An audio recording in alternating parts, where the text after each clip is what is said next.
Long days, pleasant nights, and welcome to Kingslingers, a Doof Media podcast journeying through Stephen King's Dark Tower series and beyond. I am your host, Constant Reader Scott Daly, and joining me, as always, he's giving me a ride in his 1958 Plymouth Fury. It's Mr. Matt Freeman. How's it going today, Matt? Oh, it's going great. I love this Plymouth Fury. It's just a great car. Nothing wrong with it at all. Sometimes, doesn't it just feel like it drives itself? It's a smooth ride. Sometimes it just drives itself.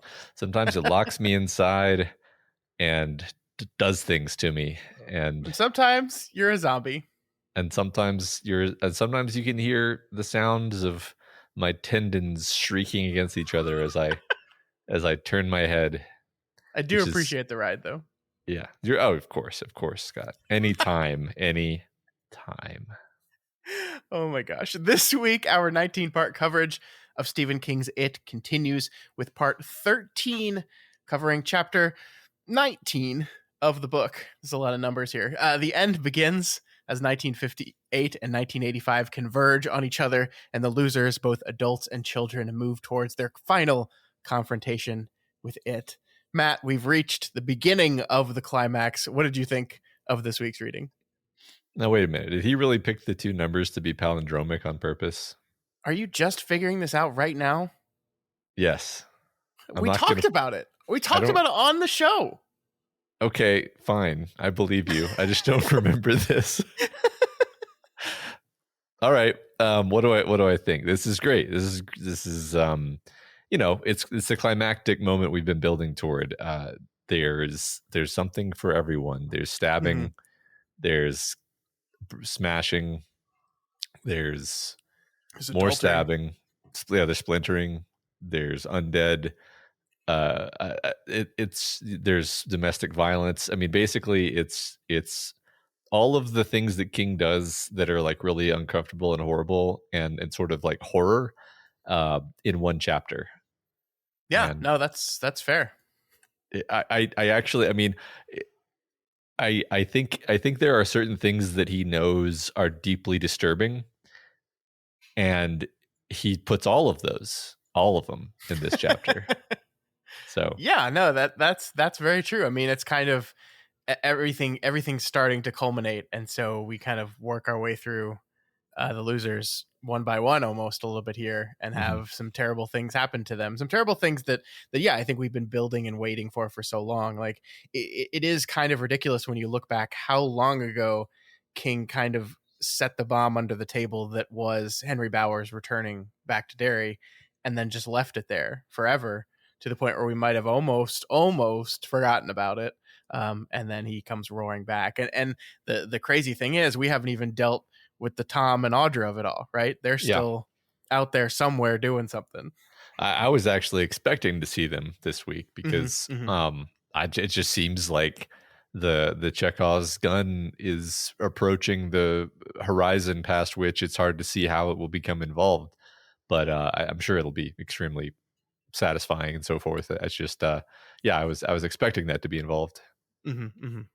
Yeah, I mean, this is a very long section. I think it's our longest of the entire book at 87 pages, and they are 87 absolutely stuffed pages. There's a ton to talk about this week. There's a ton going on.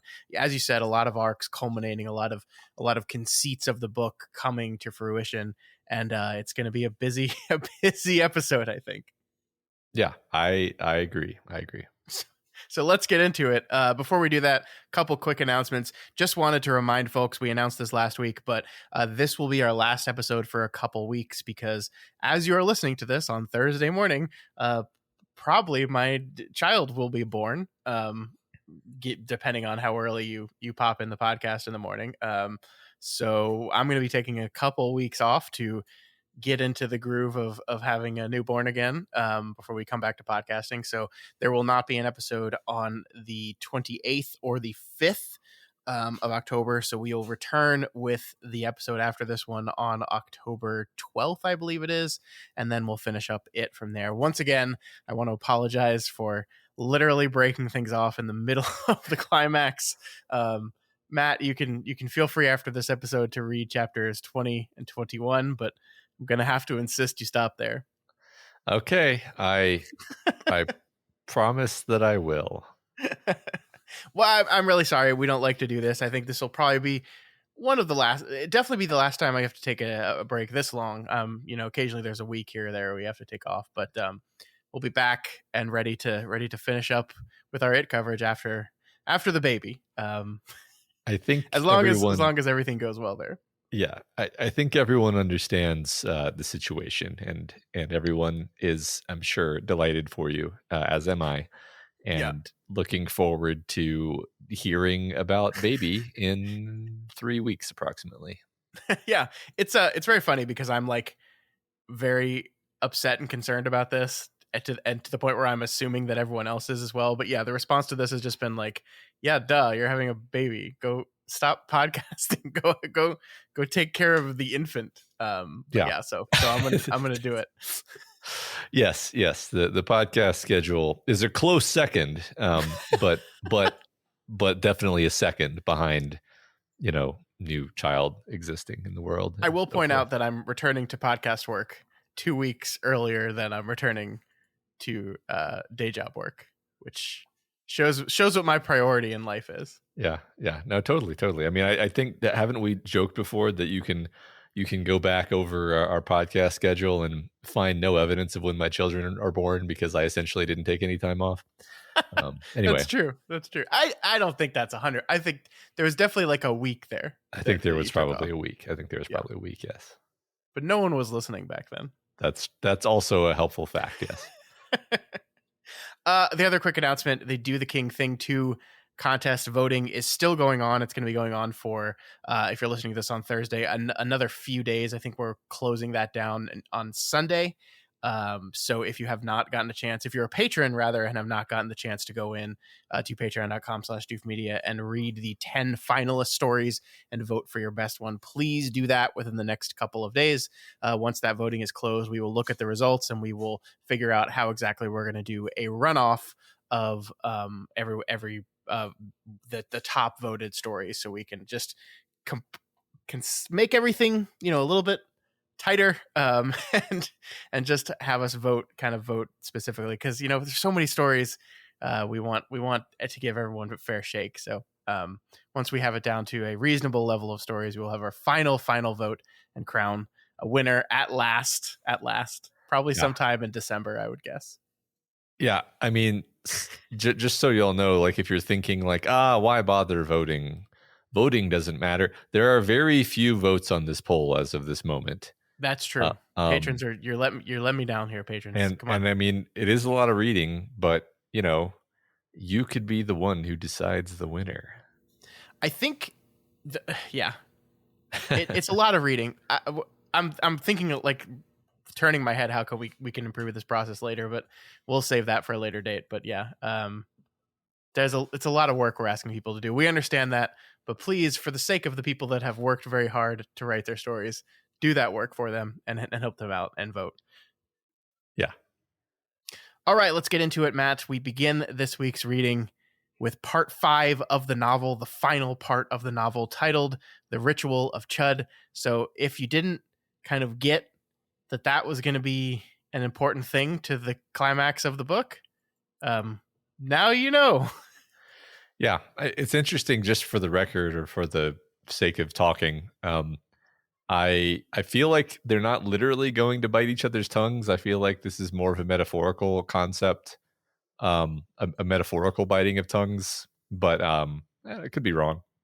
Man, you're gonna look stupid. No, I mean, it seems like a entirely reasonable guess, because I mean, to assume the literal there, I think is an interesting design of what that final conflict would look like. Yeah, it would be very difficult to pull off, although this is a very weird book, so maybe. It is indeed. We have a couple of quotes here to begin part 5, as we always do. The one I there's 2 of them. The one I really wanted to focus on was the one from William Carlos Williams Patterson, which has been the constant refrain throughout the story.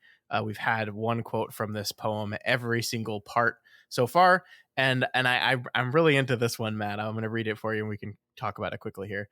It is not to be done. The seepage has rotted out the curtain. The mesh is decayed. Loosen the flesh from the machine. Build no more bridges. Through what air will you fly to span the continents?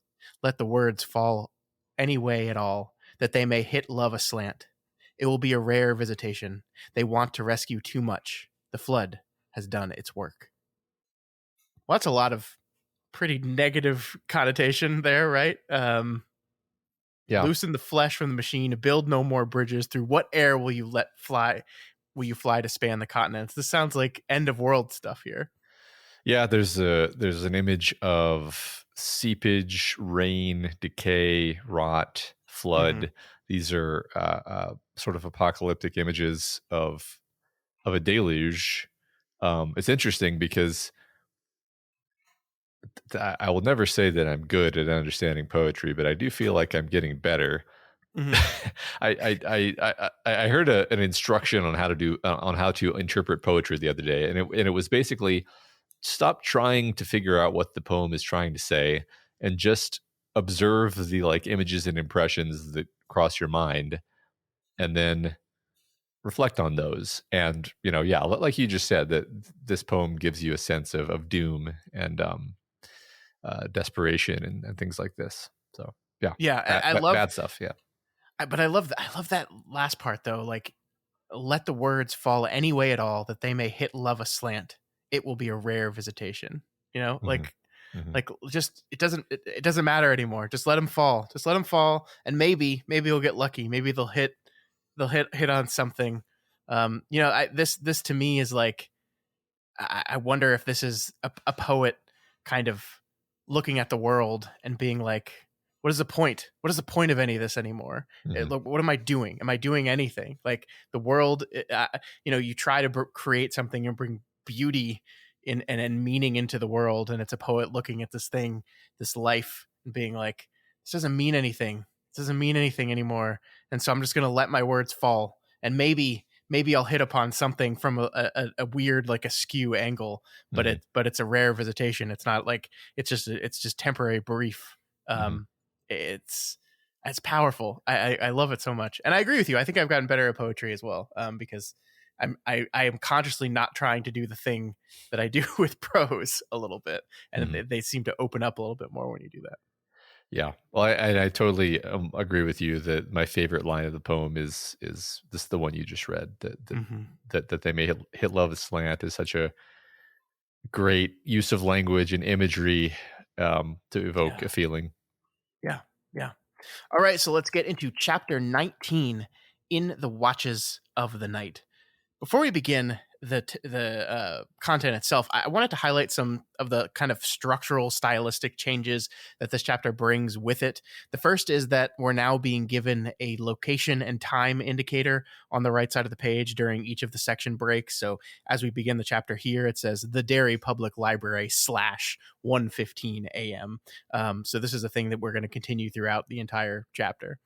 Yeah, I feel like it really creates a sense of anxiety and immediacy and tension, especially for the adult section where, people have basically just kind of been chilling and telling stories for a lot of pages. It really signals a strong shift in tone to have these timestamps suddenly.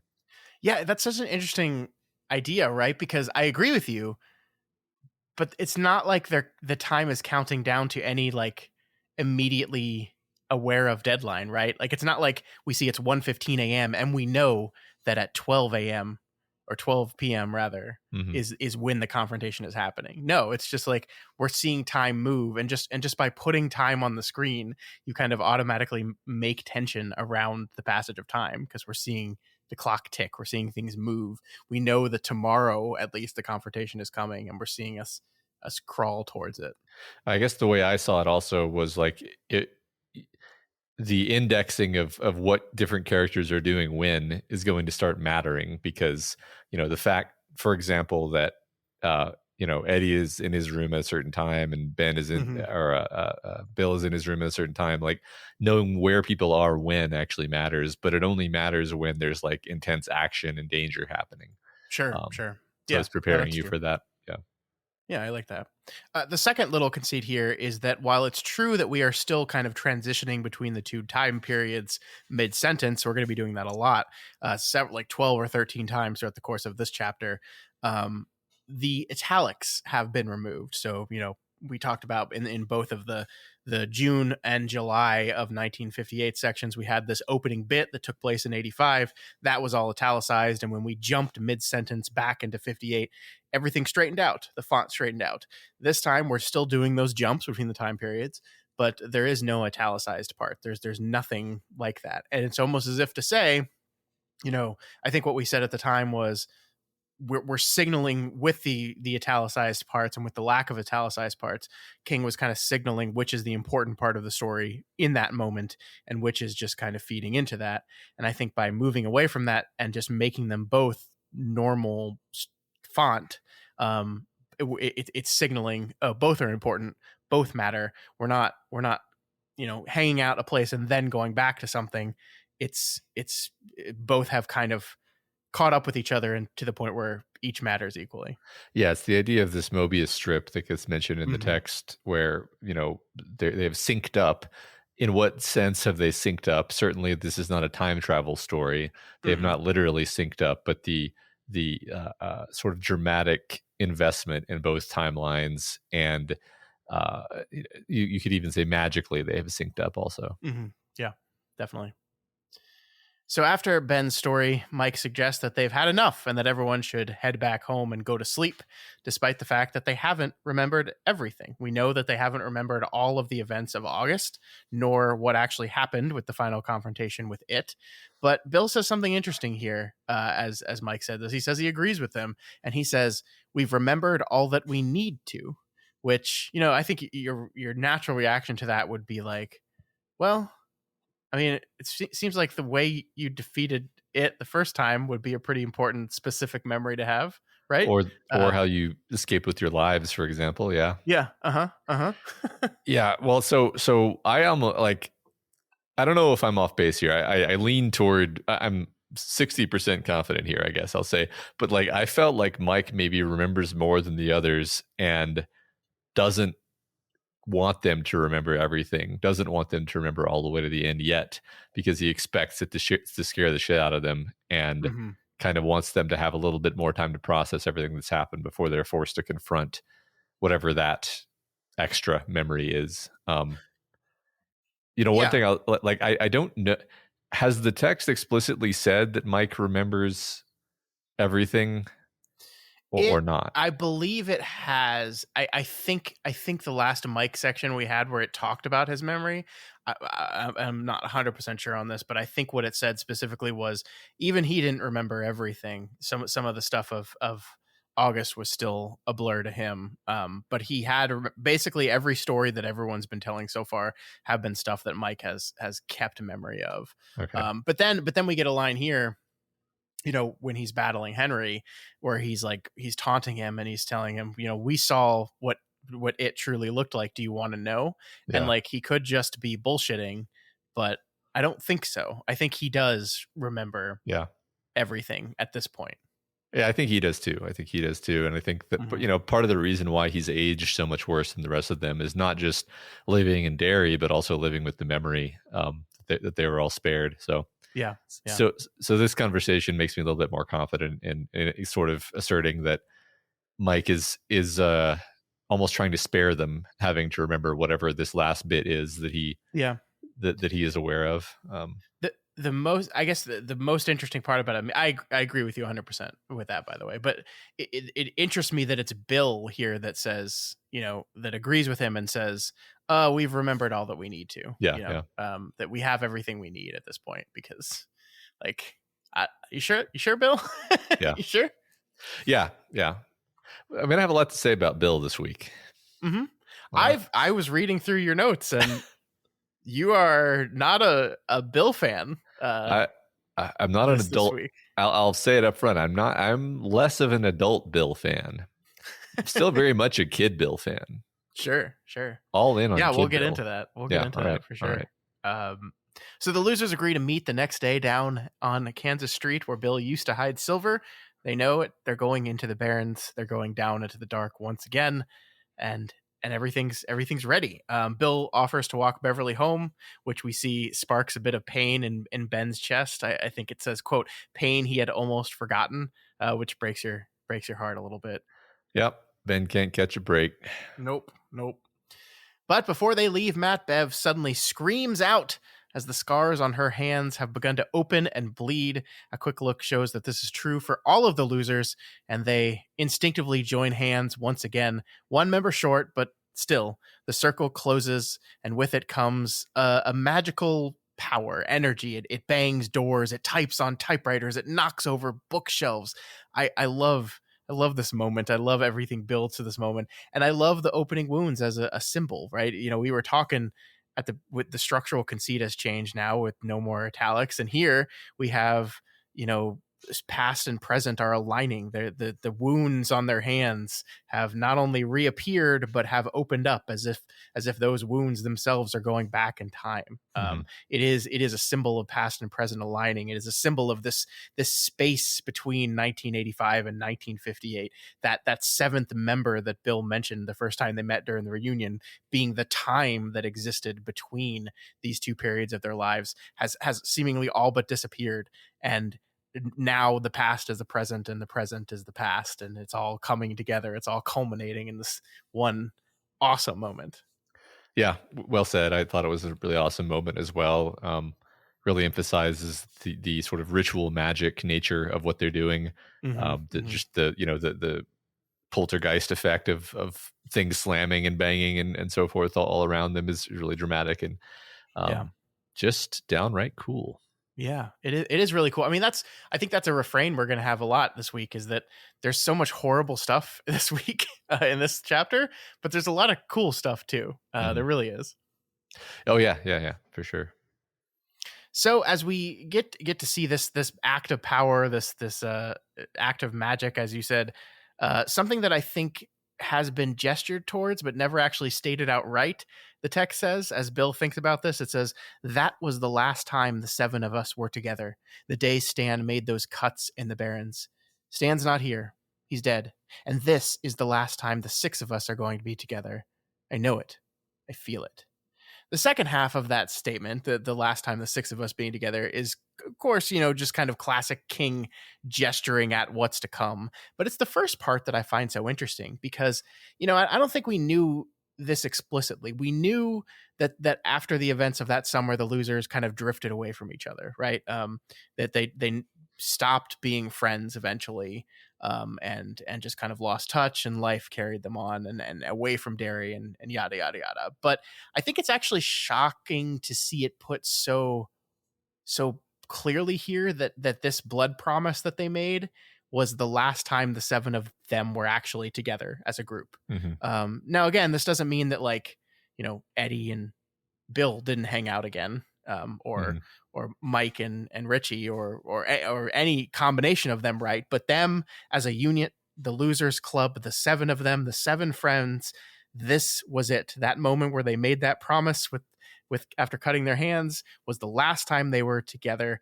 It wasn't like a slow dissolution of a friendship group. It was an abrupt, dramatic end. It was done. It was done at that moment. And that's shocking, right? I don't think we knew that.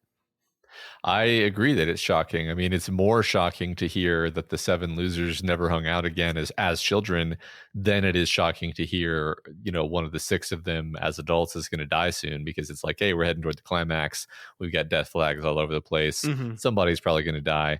I'm on board with that. But yeah, the idea that these seven friends who are just so, you know, there's so much love and companionship and just all this, you know, just wonderful goodness between them, and that this is it for them, is very sad. It's almost sadder than the idea that one of these adults is going to die, because it's like this sacred bond is going to be broken. I'm not even sure why, but I keep thinking about the fact that immediately after they get out of, however they survive and get out of the sewers, you know, as Stan is cutting their palms, we learned long ago, many months ago, weeks ago, whatever, that Stan was like gonna cut his wrists right there, and then didn't. And to me, that's always, for some reason, been a fact that stuck with me, where it's like, whatever they just went through must have been so horrible that despite the fact that they survived, you know, won on some level, and all of them made it out. Stan still almost went through with that, at least from the Yeah. way the story was told. So it's like they clearly, even as kids, they're not like unscathed by this experience. And um I don't know, that I guess maybe I'm just trying to work that into this idea of like why they never really hang out as a group again. Yeah, I mean, it gestures at something fundamental about their group, and their bond was broken Mm-hmm. in whatever occurs, right? That and I mean, you can get extremely cynical with it and just be like, oh, this is just how the side of good works in the Stephen King universe, right? Like, if we call it the turtle, call it the white, call it whatever you want, but you did what it needed to do, and it was done with you, and therefore later, I don't really care. It strikes me that it makes, again, the most cynical, pessimistic possible take is that, like, these seven children were brought together to accomplish a task, and their friendship and the ways in which their friendship brought the best out of each other was like a symptom, Mm-hmm. or a bonus, but not the main intent. The main intent was for them to come together and do this particular thing, and then, okay, thanks, bye, get out of here, and we are going to, the world is now going to immediately cut you up and divide you, and then the seven of you will never, literally never, because we don't stand eyes, literally never be Mm-hmm. fully together again. That certainly is a cynical take there. Yeah, I guess the only nudge I would offer there is like I do think their genuine love and friendship and so forth was part of the magic. I don't think it was extraneous. But at the same Yeah. time, I think just to recast it's like, well, yeah, but that was all in service to this Hmm. act of necessary white magic. Yeah. Um, I mean, it does strike me as, we've been talking about this idea of, the kids feeling how much they've been kind of pushed and prodded and pulled along throughout the course of this book. And that just, thinking about this and thinking about this moment of the seven of them never being together again abruptly, made me think of how much that just relates to the general powerlessness of children, right? That, like, mhm, so much of the decisions in your life are not made by you. They're made by an exterior force, usually being your parents. And how much of your friendships as a child are dictated by the whim of your parents, right? Like when you're super young, you're friends with kids that are probably just the kids of your parents' friends. Like, that's just how that works. And then, like, just the idea that, like, tomorrow you could wake up and your mom's like, oh, we're moving, we're gonna move somewhere else now, and you have no power over that, you have nothing, and then suddenly your group is torn apart, right? yeah. And that is a similar way to the way the turtle or the white, pulls these kids around and pushes them together. It's just like it just made me think of that as like a metaphor for the powerlessness of childhood. Yeah, no, totally. I love that. All right. So one other thing we're told in this moment, Matt, speaking of memory, is that after this power, after this completion of the ritual, after this closing of the circle, the losers now remember everything. And we learn a little bit later that that's only kind of true, that there's some stuff that they were still missing that occurs to Bev, you know, later, Mhm. mid coitus. And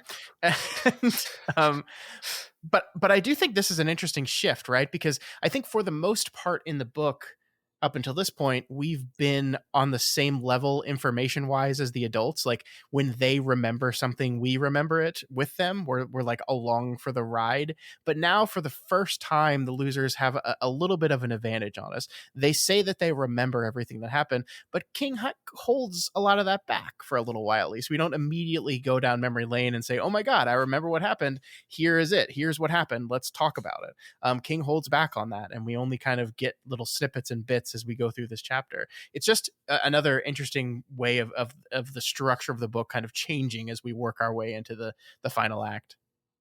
Yeah, and I think doing it this way does still avoid the concerns that we discussed previously, where um, having your characters know more than you can cause you to feel disconnected from them. Hmm. Because at this point, I think it simply doesn't matter that they know more than we do, because it's not really going to influence any of their choices or their decisions. So I think fundamental to the idea of drama is the idea of understanding why a character is making a decision. Sure. And I feel like we're still on the same page as the characters, as far as that goes. So I don't mind. I don't mind now that the characters are a little bit ahead of us, and I feel like we'll catch up, pretty soon anyway. So yeah, I agree with you. I don't mind at all, and we do kind of catch up pretty quickly with them. But yeah, it did strike me as a thing like, oh, they know stuff now, and they're not telling us, which was just a little bit of a change. Yeah, for sure. I do love the sentiment though that we see here as they kind of remember. I think it's Bev that says it started before we were ready, and this is a beat that's hit a few times in this chapter. This idea that when the end came, it wasn't like they all got together and said, this is it, the final confrontation, we're going to do it now. It just, events started happening, and it snowballed, and then suddenly they found themselves in the final confrontation. I really like that. Yeah, exactly. Basically, it just starts sending, I guess you could say, partially possessed people at them, and that forces their hand. And obviously, they were not ready. They were talking about religion. Mm-hmm. Some of them were anyway. Yeah. We got to talk about that for sure. Yeah. So as Bill and Bev walk off together, Bill looks back and sees a slumped, sad Ben looking at them, and he thinks this: it doesn't matter, Ben. The love is what matters. The caring. It's always the desire, never the time. Maybe that's all we get to take with us when we go out of the blue and into the black. Cold comfort, maybe, but better than no comfort at all. Yeah, that's real good, Bill. Very cool. Very cool. Here comes the Matt hating on Bill train. Yeah. Let's go. Let's do it. I'm sure that Ben is very comforted by the silent thoughts that you just thought in your head as you go off to cheat on your wife with the person that Ben loves. You're a real bro, Bill. You're a real bro. I mean, you're not wrong. It's very funny. It's like, no, you don't understand. It's not the sex. It's the love that matters. Oh, I'm gonna do the sex though. I'm gonna do it, and it's gonna be real good. But it's the love, man. It's the I'm sure it's so much better for you. I'm gonna fuck her though, but it's you just, oh man, you don't know how good you got it, buddy. Yeah. I think Bill is definitely the first married man who told himself something like this when he went off to cheat on his wife. Definitely a wholly original set of excuses in mental gymnastics that he's performing. I feel like if there's one legitimate excuse for adultery, though, it's it's like magic childhood bond. Magic turtle fueled childhood bond. Like, come on, you explain that to your wife, and she's like, I can't even be mad. There was a turtle, there was a clown. One thing led to another. She tripped and I fell. It meant nothing to me. It meant everything to me. Yeah, and honestly, I only married you because you look like her. But don't read too much into that. Don't take that wrong, or it's fine. Don't take that wrong. How can I take that right, Bill? Yeah. How can I take? Yeah, no. I mean, okay, yes, you're totally right. I do still think there's something beautiful about the moment between Ben and Bill and Bev, though. Well, we'll get there. Okay. But I do think there's something beautiful there. I don't know. Okay.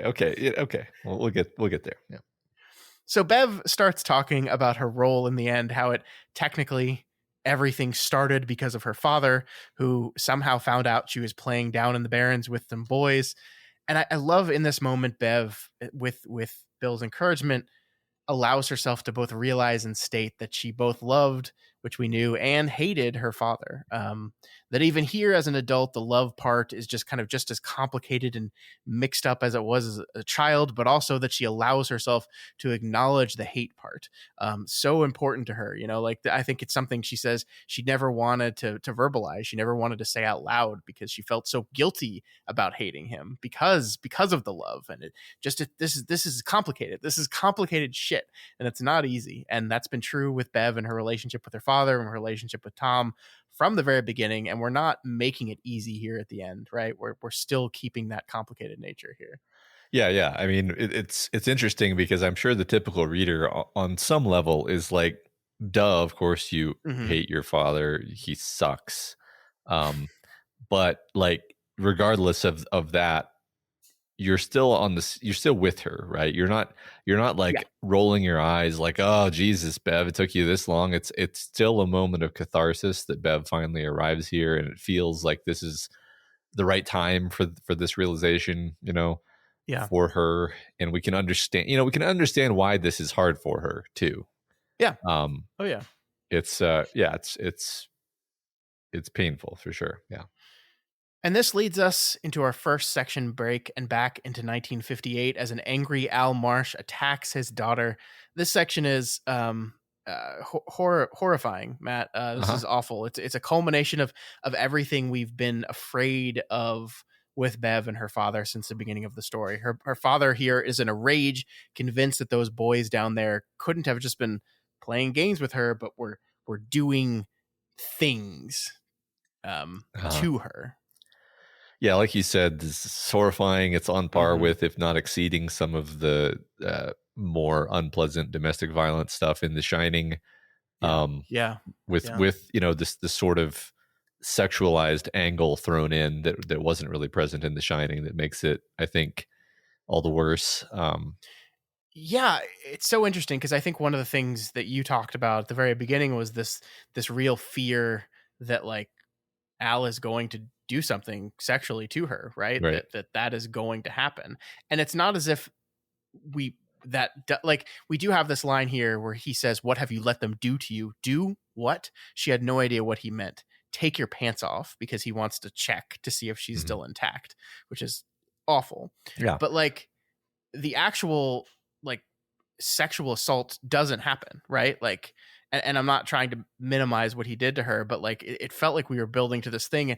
And the thing that's so interesting about it to me is that the text never like comes out and says it, right? Like it is never in so many words like Al was found this weird sexual attraction to his daughter and was trying to resist it. Like it never comes out and says that, but it also makes it clear that is happening, and that she, even though she didn't have the words for it, was picking up on that. That's this feeling, this smell that's talked about. Lines like "take your pants off," like all these things. It could have possibly been heading towards that, but never actually happens. Yeah. Well, I mean, even if, I mean, even just saying to her, "take your pants off," is already like crossing a pretty egregious line, in my opinion, where it's no, I agree. It's a very I understand what you're saying. It's just like, this is even setting aside the fact that she gets away, it's just very upsetting. And I guess I don't know, like, again, we kind of leave almost on a sort of unresolved note here with her dad, where it's like, not what's going to happen after all this, right? That's just one thing that's on my mind, I guess. Yeah, I mean, I think we've been, I can't remember exactly. I know we've been told like what Bev does in the immediate aftermath of this. I think how not, it's not long after this that she takes off and leaves town. But yeah, we don't know like what happens right after the moment down in the Barrens, for sure. Right. Yeah, and I love. I guess my point with that whole thing was that King doesn't have to ever like literally spell it out for it to be horrifying, and it's in fact the fact that he doesn't spell it out that makes it almost even more horrifying. Just like because it forces you to kind of read between the lines of some of this stuff, and like once again, like the King employs the use of his parentheticals that are like appearing as the character's thoughts mid-sentence, and it's that line, that take your pants off line, is repeated again and again and again throughout this part of the chapter as something that's just imprinted in her mind, and she doesn't even fully understand the implication of that fully. Just that it's incredibly disturbing and she doesn't know what's going on. And this is the thing that I think this book does so well, is like that there is this combination of hate and love for this guy, to where she is terrified of him, and these ideas, and it's almost as if some of these ideas are like beyond the pale to her, that he would even do them. Because like one of the things is like she's battling internally with herself, like, oh my god, he's going to kill me, and then her immediate internal reaction to that is, no, of course he wouldn't do that, he's my father. Fathers don't kill their daughters. Like this fact that is so inherently true in her head, but of course is not at all.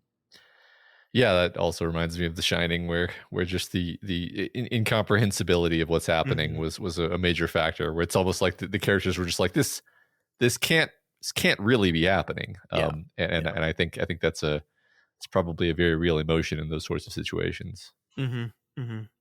So, but we have to mention here that when Bev looks into her father's eyes, she sees nothing at all. The text says her father was gone, and Beverly suddenly understood that she was alone in the apartment with it, alone with it on this dozy August morning.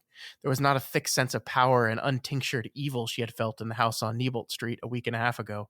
It had been diluted somehow by her father's essential humanity, but it was here, working through him. And as to confirm this, like, Pennywise Marsh talks a little bit differently. I love how he says that she's been ruined, which, as you will recall, Matt, echoes a term our old friends at Caliban Sturgis used back in Wolves of the Calla.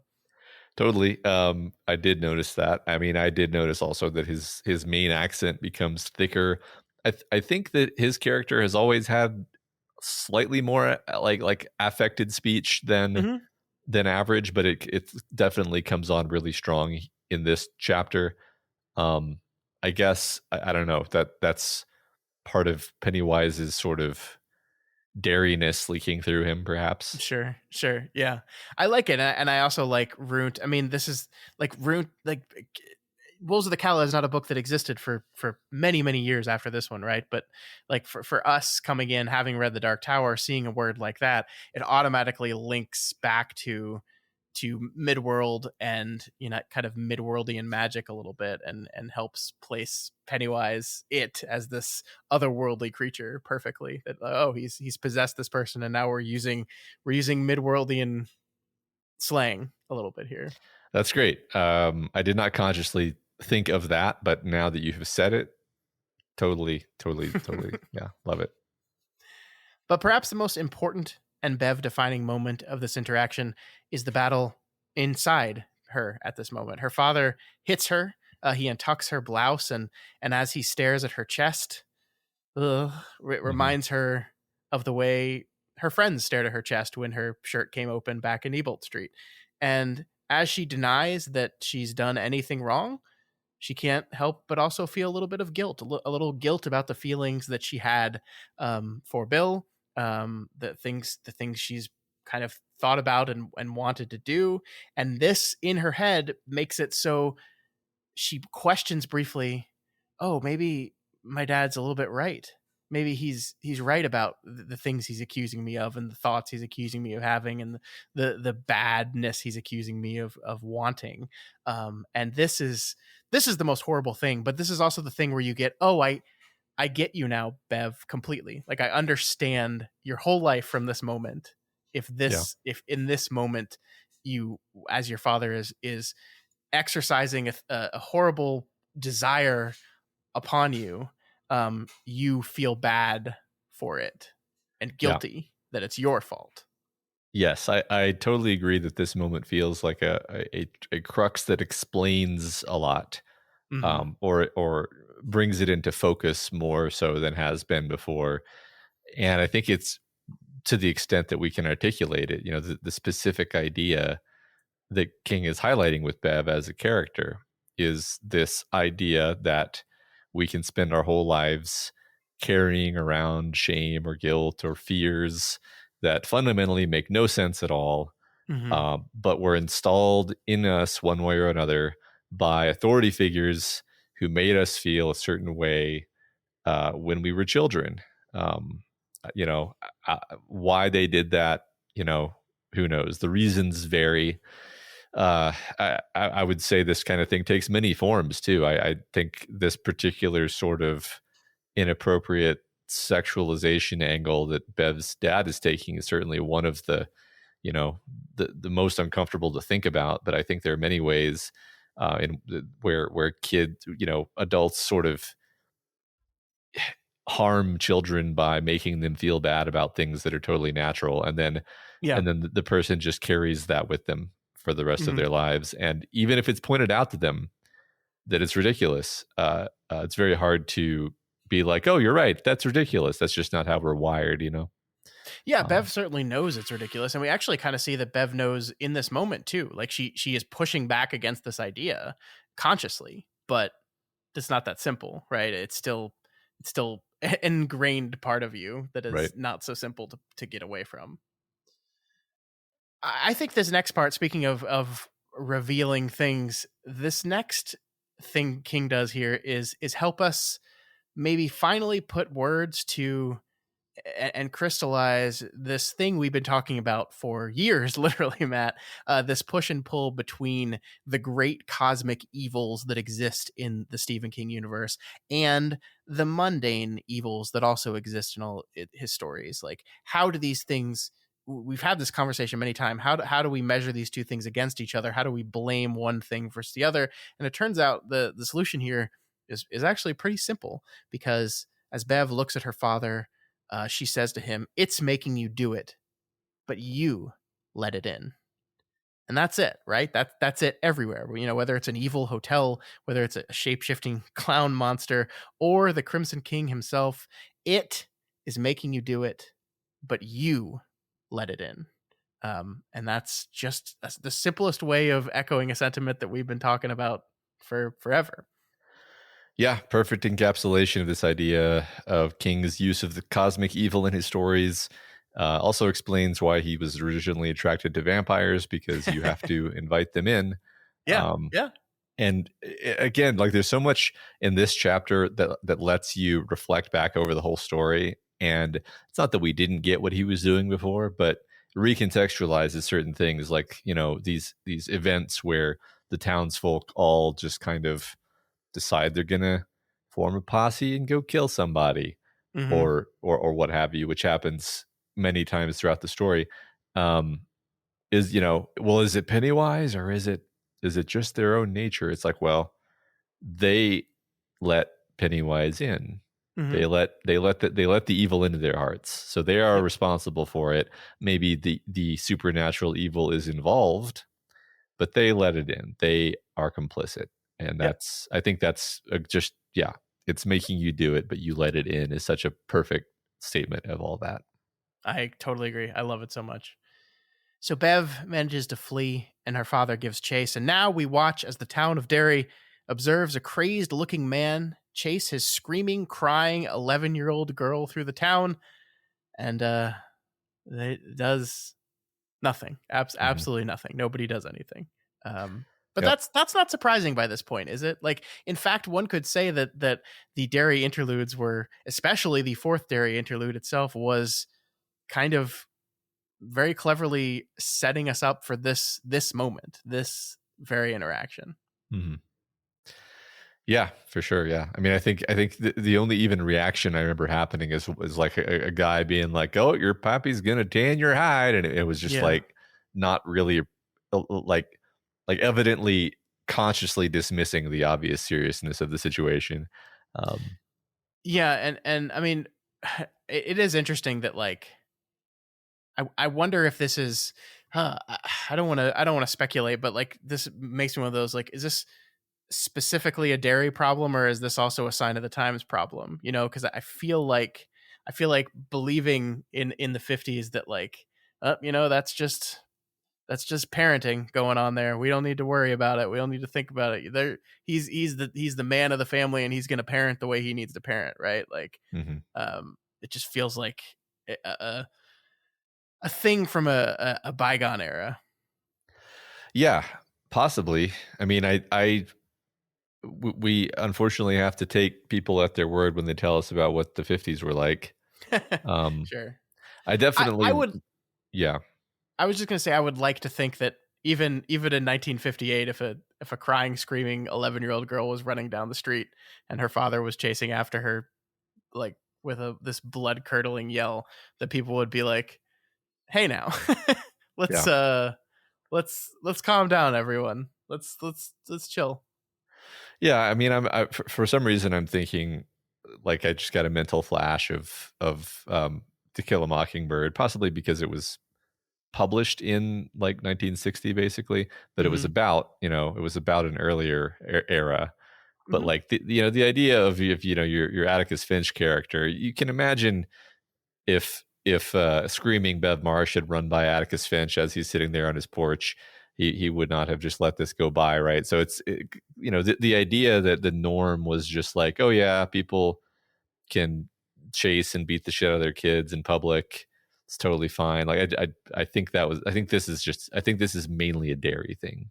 Yeah. Is my take here. No, I think you're right. I just wonder if with the dairy thing, he's trying to make a larger commentary on the nature of people. And I think in this case, sadly, we just don't know enough about the time. I certainly believe with all my heart that if someone right now was running down the street screaming, people would jump to their aid. But Yeah. who knows? Who I knows? I honestly I kind of think we should ask our parents because they're like That's fair. pretty much the age that would know the answer to this question. Yeah, I Um, will do that, and we'll check back in 3 weeks. all right. um, Bev runs for her life here. We see she slides under a dumpster truck and gets completely slimed up for her trouble, but she does eventually manage to lose her father by hiding in a seminary. Sneaks away and heads into the Barrens to find Bill because she knows he'll know what to do. I love the I don't know symbolic import of this seminary that Hmm. that is an important landmark here. Yeah, Um, no, I mean, and the seminary shows up again, doesn't it? yep. With Henry a little bit Yep. later. Yeah, Exactly. yeah, the power of God, I Yeah. guess. One way or another. Yeah. Yeah. From here, we shift over the perspective to the person that's currently sneaking up behind Bev. It's good old Henry Bowers, who we're told has gone full on crazy. The voices that we know Henry hears in 1985, he's hearing here in 58 as well, speaking to him through the moon, telling him where to be, at what time, and what to do. Kill her. So shit, Matt. Yeah. Yeah. We've built up to this, right? So here we Yeah. are. Well, and I want to return to something we talked about last week really briefly here. This idea that we talked about where we were kind of questioning what was going on in this interlude and how it ties in to the greater story. And we said, this interlude echoes a lot of beats from the chapter where the kids go into the Nebold house. And then we're like, but we saw the Pennywise get away and we didn't see the end of that. Well, in the end of the interlude, the town turned on this person and killed him. And what are we seeing right now? We're seeing the town through her father and through Henry turn on them and attack them, right? So I Yeah. think this is kind of the story of the interlude coming to fruition here. Yeah. I like that. That connection did not occur to me, but that's great. So as Bev started to feel the feeling of being watched, we leap forward 27 years and into the Derry Public Library as Mike Hanlon feels the same feeling. He's alone in the library cleaning up and thinking about the previous night and about what's to come when he gets this feeling. And we get this, Matt. I want to read this to you because I want to talk about it a little bit. Faith and power, he had come to believe, were interchangeable. Was the final truth even simpler? That no act of faith was possible until you were rudely pushed out into the screaming middle of things, like a newborn child skydiving chootlessly out of his mother's womb? Once you were falling, you were forced to believe in the chute into existence, weren't you? Pulling the ring as you fell became your final statement on the subject, one way or another. So Yeah. I think this is just great because, last week we had this rumination from a very young Ben on what power and belief were, and he's trying to figure out what is power, and then we have this idea of belief mixed in with this, and we even used the word faith. I think Mike did, and now we have kind of Mike's kind of final conclusion on this idea. Yeah. Uh, Gosh, once again, I'm going to be repeating myself, but I think King is kind of buttoning up some of these ideas that he has introduced to us and saying, Yeah, um, very poetically here, what he's getting at. I do love this idea that you can't really be said to have faith unless you are making a sort of choice that no one would sanely make unless they had that faith, right? yeah, Throwing yourself out into a situation where all you have is your faith. I yeah. also Especially love. if we're talking about it in relation to power, right? Mhm, Like mhm, like if faith is power, as Mike has decided here, then the only way to test faith is to put it against other power and mhm. see what happens there. Like, yeah, and I think Yeah, I think this kind of just goes back to the old ad. Like, it's very easy to have faith in a higher power when everything's going okay. When your yeah, life's going pretty good, yeah, when things are working out for you, it's very easy to be like, oh, thanks God, I yeah, believe in you because look at all this.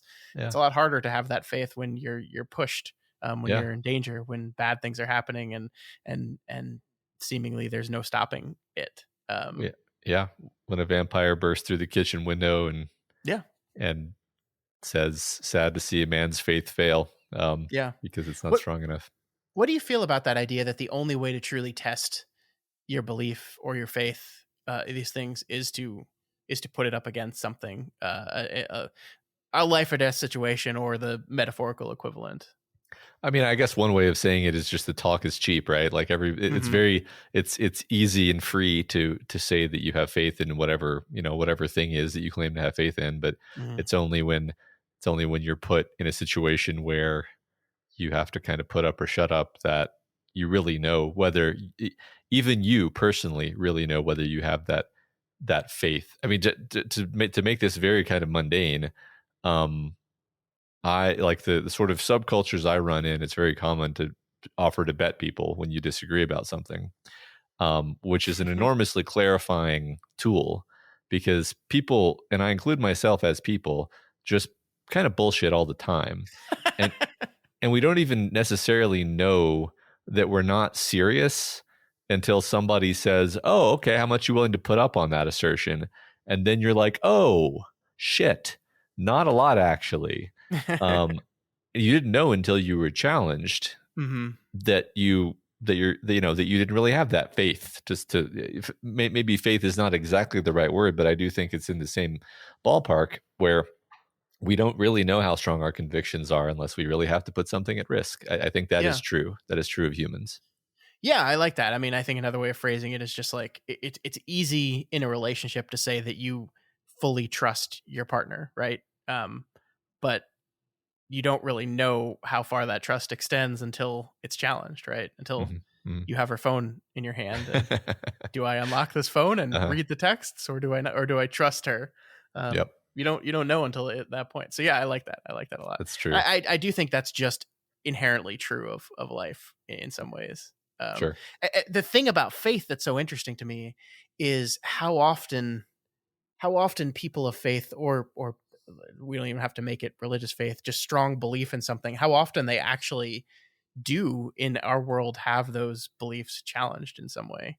um I don't know if it happens that often. Yeah, I mean, again, that's kind of why I instinctively took it in a more mundane direction because Sure. we make claims 50 times a day that are in a sense statements of belief about events or people that will happen or have happened or what have you. We don't think of those as professions of faith. They're statements of our beliefs about the world, Hmm. much less sort of magical and so forth than what we're talking about here. But I do think it's all part of the same spectrum. It's all part of the same mental apparatus. So Yeah. you're totally right that like most people go through their whole lives without encountering something that requires that they have this sort of holy faith. You know, Hmm. that would require like vampires or something. I guess I don't know. I mean, I don't think it needs something supernatural. I just do think it's interesting that, like, you know, no one, like, very few people experience an experience. I'm going to use this as metaphor, but that, like, forces you next to a monster that uh, eats your fear and Mhm. can only be defeated by you believing wholeheartedly in the power of your belief. Like, there's not many situations where people are required to believe wholeheartedly in the power of their belief, I guess I Yeah, would say. I agree. And I think I guess I'm trying to, like, take that concept and how rare that is in our world and, like, apply it largely to what I think King is trying to say here. And I don't know if I have an answer there yet, but it's just something to consider. Yeah, sure. I don't think I have an answer either. Hmm. Um, I did just want to say you read this paragraph from Mike where we get a lot of Mike's thoughts. We get kind of a disproportionate amount of Mike's thoughts via his journal, and here he's poetically thinking about the nature of faith, and I just really love this poetic lens on the world that Mike consistently has. It's very cool to me, and I think it's kind of funny that like Bill is the writer of the Hmm. group, but it feels more like Mike has the poet's soul. I feel like Mike's thoughts are more poetic and sort of compelling in that way. I like that, because I think we see another beat similar to that when Ben and Bev are discussing the poem he wrote, right? Hmm. And he says, "Oh, I'm not the writer. Bill's the writer. I could never write like." And Bev is basically like, "Bill will never write something like this," Yeah, because Bill which fucking is sucks. no, because he's a specific kind of writer. He doesn't write poetry. Oh, okay. And it does. I mean, I think all King's characters are always kind of, even if they're not explicitly writers, they think poetically, or writerly in different ways, just because of that's the person he is. But I do agree, it is interesting in the way, like, technically Mike is a writer. He Yeah, writes, like, he's working on the history of Derry and he's writing this diary, and, like, he is a writer, and we true. do see that in the way he thinks and processes things, for sure. Yeah, that's true. I mean, it's to be.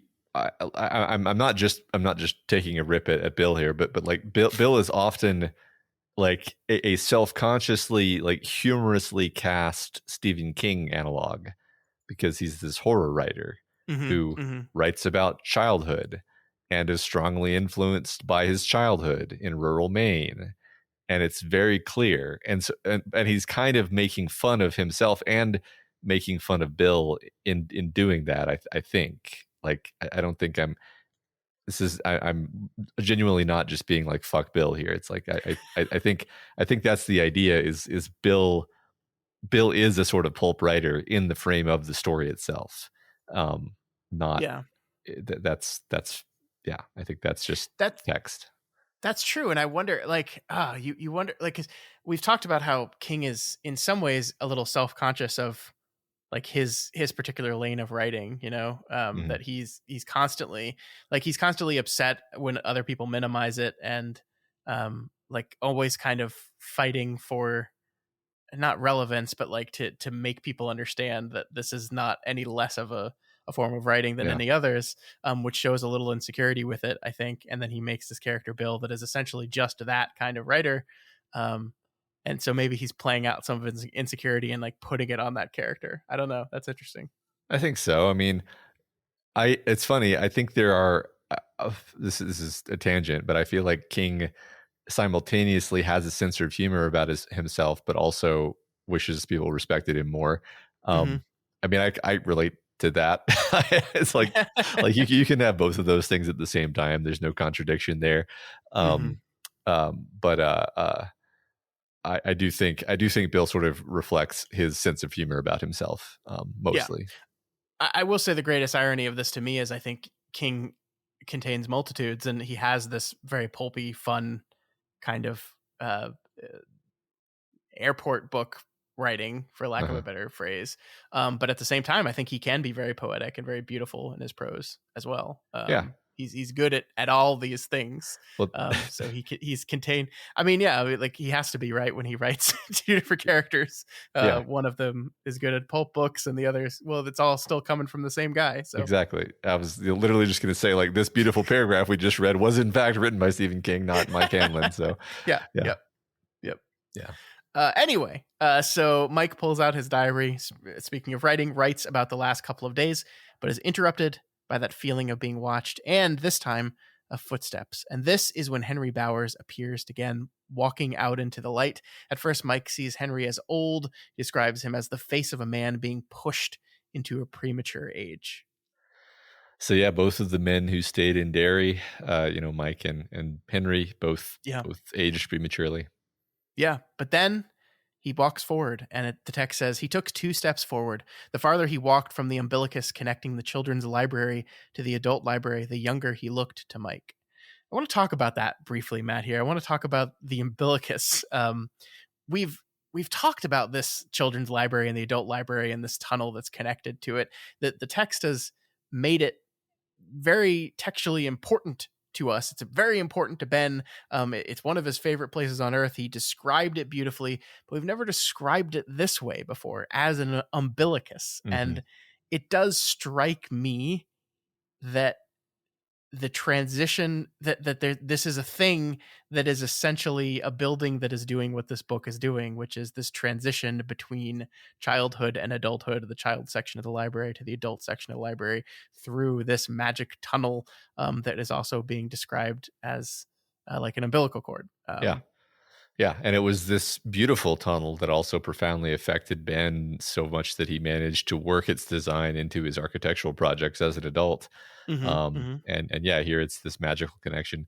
I also think it's kind of funny because it's like this could totally be a real thing in, Bangor, because very often there will be intentional efforts to sort of separate the kids section of the library from the adult section of the library for the purposes of sound segregation, because the kids will just be loud. And so the idea of having a hallway like this is totally a plausible thing, but also I love taking a thing that may or may not be real and then kind of squeezing the metaphor out of it. I think that's awesome. Yeah. And it also allows us to have this literal tunnel that transports us back and forth between childhood and adulthood. And it's all perfect. It really is. Yeah. So Mike tries to cry Henry off by attacking him where he's vulnerable, his fear of it, and as this thing, this real or present fear. Like I love this line here. Maybe Frankenstein's what you'll see, or the werewolf, a vampire, the clown, or Henry. Maybe you'll see what it looks like, Henry. We did. Want me to tell you? Want me to? That's just the taunting that Mike has here. Like this is a guy, like a crazy guy who's clearly under the sway of it, holding a knife, and he's fucking with him. He's attacking him where he's vulnerable. He knows Henry's terrified of it too. He knows Henry feels a certain amount of guilt about his friends that he left, and he's attacking him right there. And I kind of read into this that Mike really hates this guy. Yeah. Like on top of this being a tactical approach, like this is the guy who poisoned his dog still, like regardless of the decades that have passed. Yeah. And he just fucking hates the guy and he wants to taunt him, I think there's a genuine animus between the two of them that isn't just one-sided. It's so fitting that this is kind of the first place we go with adult Henry, right? Like we have him encounter Mike first. Because this is kind of like we said, Henry, like this, out of all the losers, Mike is the one that Henry hated the most. Yeah. And so we're starting here with this conflict that was defined very early in the book and resolving it between these two. Yeah. And I agree with you. Mike does not like this guy at all. Yeah. I mean, so I haven't said evil destroys itself in a while. And partially that's because I didn't want to have to just say it 150 times. Like because it's clearly a thing throughout this book, but like I did just want to point out, like, yeah, he goes after Mike first.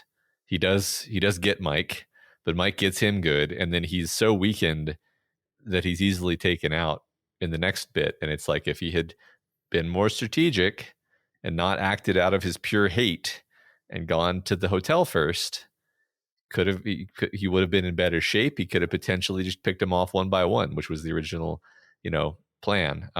Yeah. So yeah, just acting out of hate really screwed him over here. Is my point. Yeah, definitely, because he doesn't really try to sneak up on Mike at all here either, right? Mm-hmm. He just walks like he doesn't try to hide his footsteps. He doesn't try to sneak. He walks out into the light and starts talking to him, dropping slurs at him. Like he could have handled this so much better. Yeah. But he doesn't. Yeah. So the two fight. Henry with his 6-inch switchblade, the same one he had as a kid, the same one he murdered his dad with, but we'll get to that in a bit. Mike, on the other hand, is equipped with a letter opener, a gift he got for a donation to his mother's old church. The letter opener says Jesus saves on the side of it. So he's got the power of God in the palm of his hand. It's the almighty God bomb. Yep. Yeah.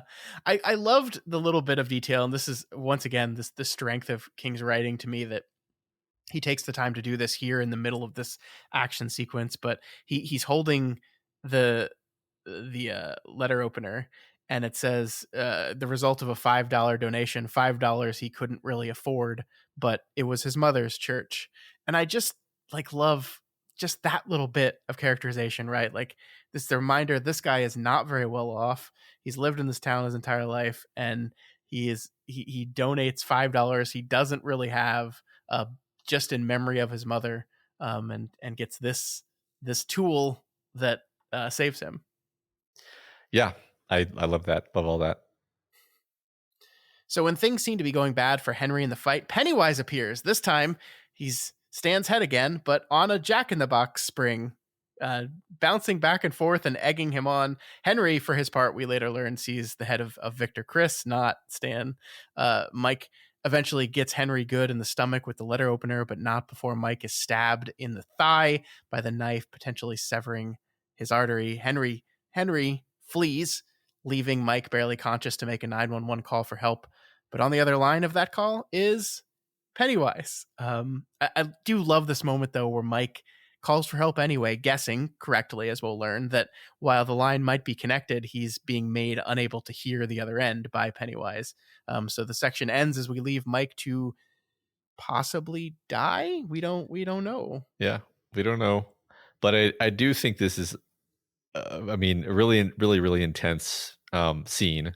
Yeah. And I love this last bit here where he is on the phone and he speaks regardless of the fact that he can't hear anyone, because he's just so over Pennywise's shit.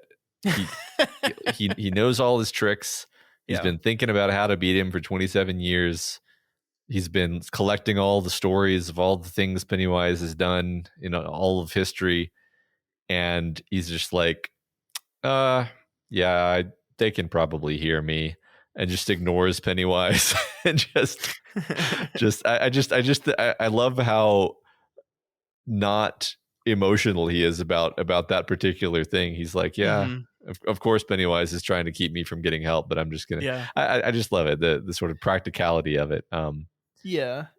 Did you, I think we'll see in the later Henry section that basically proves this out as 100% correct, right? Because an ambulance is seen rushing by, presumably to get Mike, and so we have a little bit of hope of Mike's survival. But did you, in this moment, like, what were your thoughts on this moment about Mike's potential survival and what was going to go down here?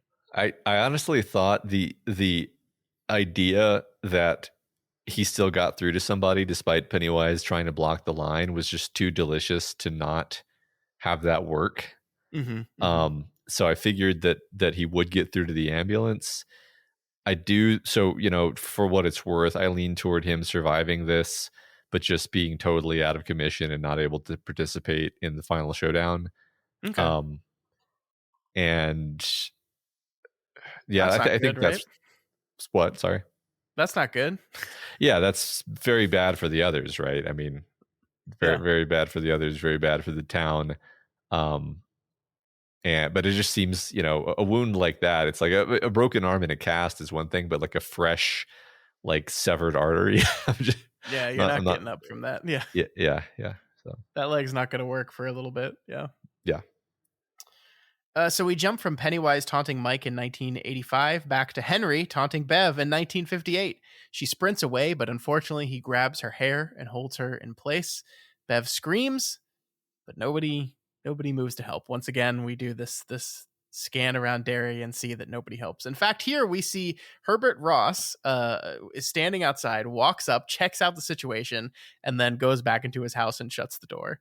And so that's not only an ignoring, but an acknowledging and then deciding not to Yeah. moment. But not everyone in Derry is awful, Matt, as an old lady drives up and tells them to get off her and tries to help out. But unfortunately, as we've seen with Henry already, he's already crossed the line where he's going to listen to adults telling him not to do things. He approaches the car, kicks out the taillight, and the old lady, terrified, drives off. So no help here. Yeah, not very impressed with the old lady. Just leaving because there's some personal risk involved. Not impressed. I mean, it does kind of show you how Derry operates in this way, right? That the majority of the people are going to do nothing, and if the minority tries to do something, that is immediately met with violence and it's that kind of thing will not propagate in this town. Like the desire to do good and help will be beaten out, murdered out, pushed out, that kind of thing. The fear is so much stronger than any kind of goodwill. I like that. Just one thing that occurred to me just now talking to you is like, wait a second, like he sends Pennywise, that is, sends 2 cruise missiles at Bev, sends her father, and now Henry and the gang. He's not spreading his tools to attack the other losers. We're really just attacking Bev. And I was like, well, wait, why? And then I answered my own question, which is like, well, Bev is the sharpshooter. I think Bev is in some other, like perhaps magical ways, important to the group's functioning, and probably taking her out would break their spirits in a way that maybe they could survive if Pennywise got another one of them. I don't know. I was just thinking through as we're sitting here, like, why all this firepower aimed at Bev specifically, and then I kind of came up with my own explanation. So, and she's the one that hurt him, right? It was her bullet that hurt him. Yes.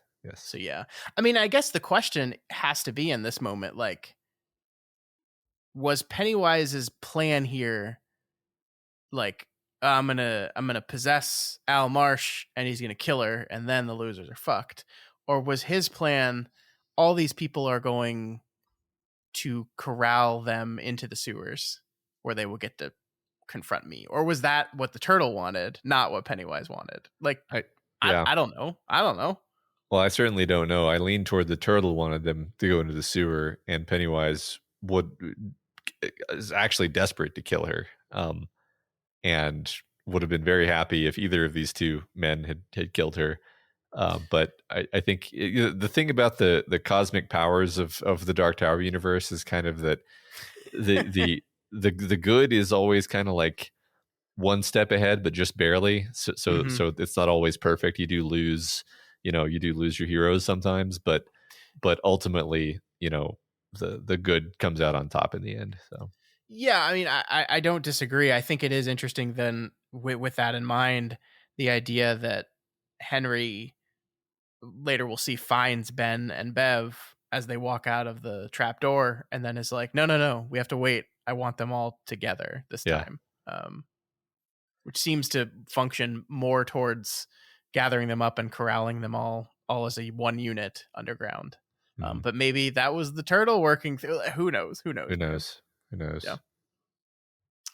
Fortunately, the distraction that this old lady helped cause allows Bev to get one good kick in Henry's balls, and never have I ever been happier about a ball kick. They all hurt me a little bit, but this one was good. It was a good, good ball kick. This was a very satisfying one. I agree. So much he's like bleeding, like, Jesus, he's bleeding out of his penis later. He's bleeding out of his penis. Yeah, well, so I don't think. I mean, obviously that's a horrible sort of image, but I do think the blood is meant to mirror the fact that, as we're going to see shortly, there's a symmetry that we've got in Mhm. both timelines. Henry is, shuffling around with blood in his general abdominal region, approximately speaking, due to a wound that was given to him by one of the losers. So, Yeah, yeah. um, yeah, I also really see this as like a culmination of like Bev's Bev's whole thing with the penises that she saw out there. uh-huh. But then also her whole thing with sex is like this act of violence, is act of aggression against the people that would wish her harm, and sexual harm is to take out that organ. Yeah, Boom. yeah. So what's worse, the whipping of her husband in the balls with a belt earlier, or the kicking here? I don't know. They're I don't know. both pretty Did good, both pretty satisfying. did Tom's balls bleed when they got whipped? That's you got to get kicked pretty hard for blood to start coming out of you, Yeah, man. They're both good. They're both good. Good they're job, both Bev. good. Yeah, yeah, Yeah. Um. So yeah, we see, as you said, like echoing what's going on with Henry in the present. Henry wants them to give chase to Bev, and is forced to be carried himself by Belch and Victor, because he can barely walk. He was kicked so hard. yeah, So back in 1985, we're with Bill and Bev at the Derry townhouse. They start to get a bit hot and heavy as Bill processes the fact that he's about to cheat on his wife. Bev, for her part, doesn't see this as cheating, though. And we'll talk in a bit about kind of how she talks about Tom here. But I wanted you here. Go ahead. I know you're very mad at Bill. Surprisingly anti-adultery stance coming from yeah. Matt here. This strong and surprising stance here. I am annoyed. I am annoyed that Bill is just like, oh well, like nothing I can do about this situation that I've found myself in, where I'm going to have sex with this woman now of my own free will. I get that there's magical childhood shit going on here. But here's what I'll say, and I'm trying to be fair. I'm like being less funny now. Like it actually makes him seem like weak is the word that I was thinking. And I was thinking about this more broadly, and I don't think I'm like retroactively applying this to him because I'm mad at him. I think I think adult Bill kind of doesn't feel like Kid Bill in this important way, where Kid Bill is strong. Kid Bill does what is right, even if it's hard. He struggles with this disability, and he not only does he manage, but he excels. He is the leader. He is a gunslinger. Adult Bill, maybe his moment to shine is coming up in the big showdown, and I'm going to be eating crow. But like so far, adult Bill just seems like such a passive character. And this to me is like the crowning moment of him being passive, where he just kind of like goes along with it. And it's very like, I part of me feels like, not that Kid Bill was going to commit adultery, but like part of me feels like Kid Bill would have stopped and been like, this isn't this isn't a heroic thing to do. I don't know. Maybe I'm wildly projecting here, but I do feel a certain way about adult Bill, and this is not the first time I've felt that way. This is just the Mhm. moment that made it crystallize for me. No, Um, we've definitely had conversations about how the qualities of Bill that we've seen that makes everyone love him as a kid don't seem as present and mhm, real in the adult version of him. And I think that is true. I think there is a part of him that's like the experience of this whole thing like made him meek maybe a little bit. yeah, He's a writer, sure. He's a very successful writer, great. He's married to an incredibly attractive woman, awesome. But yeah, he just doesn't seem like the leader yeah, in his life. Um, yeah. That's very well said. I totally agree that like even when he's like explaining to Audra that he's going to have to leave, it's not a strong statement in the way that you yeah. imagine the adult version of the Kid Bill that we know. I like what you said about like this experience that they're going through, that they're about to go through, left him damaged, Hmm. made him meeker than maybe he otherwise would have grown up as. I wonder, Yeah. I have wondered off and on about like like maybe the one who's the leader when they were kids is not meant to be the one who is the leader when they're adults. Like maybe maybe Ben is meant to be the leader when they're adults. I don't have a strong case for that, certainly, but I just haven't seen leadership qualities from Bill at all, really, as an adult. So no, that's interesting. Yeah, we'll talk about that more. I will say, like, I don't disagree with anything you're saying here. I think the thing with this moment to me is that this is almost more about Bev than it is about Bill at all. And I think like I want to talk about this line here, and then I want to kind of move into more stuff here. But she's talking about Tom, and she says, "I married him because my father always worried about me. I guess no matter how hard I tried, he worried, and I guess I knew he'd approve of Tom because Tom would worry too. He worried a lot, and as long as someone was worrying about me, I'd be safe, more than safe, real." And so this is this moment that to Bill is just, adultery, which he is translated into being a good friend to Bev.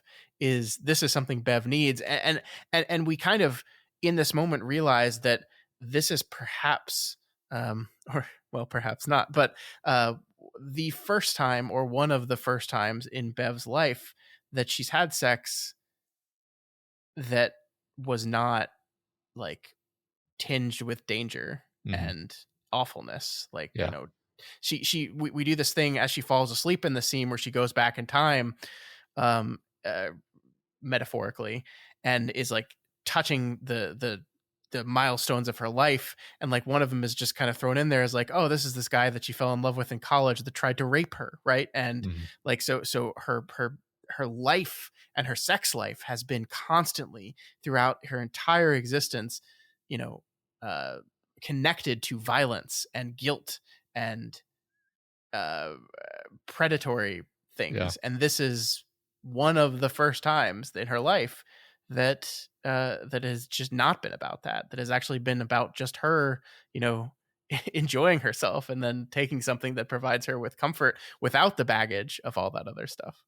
I mean, I agree with all that. That's that feels right to me as well. I mean, it frankly just makes Bill seem even more passive, because if he really is just going along with it. But he's just being a good friend. I think almost the text almost comes right out and says that. It's like, just like, I'm your friend, I need this, be a good friend to me. And so Bill says, okay.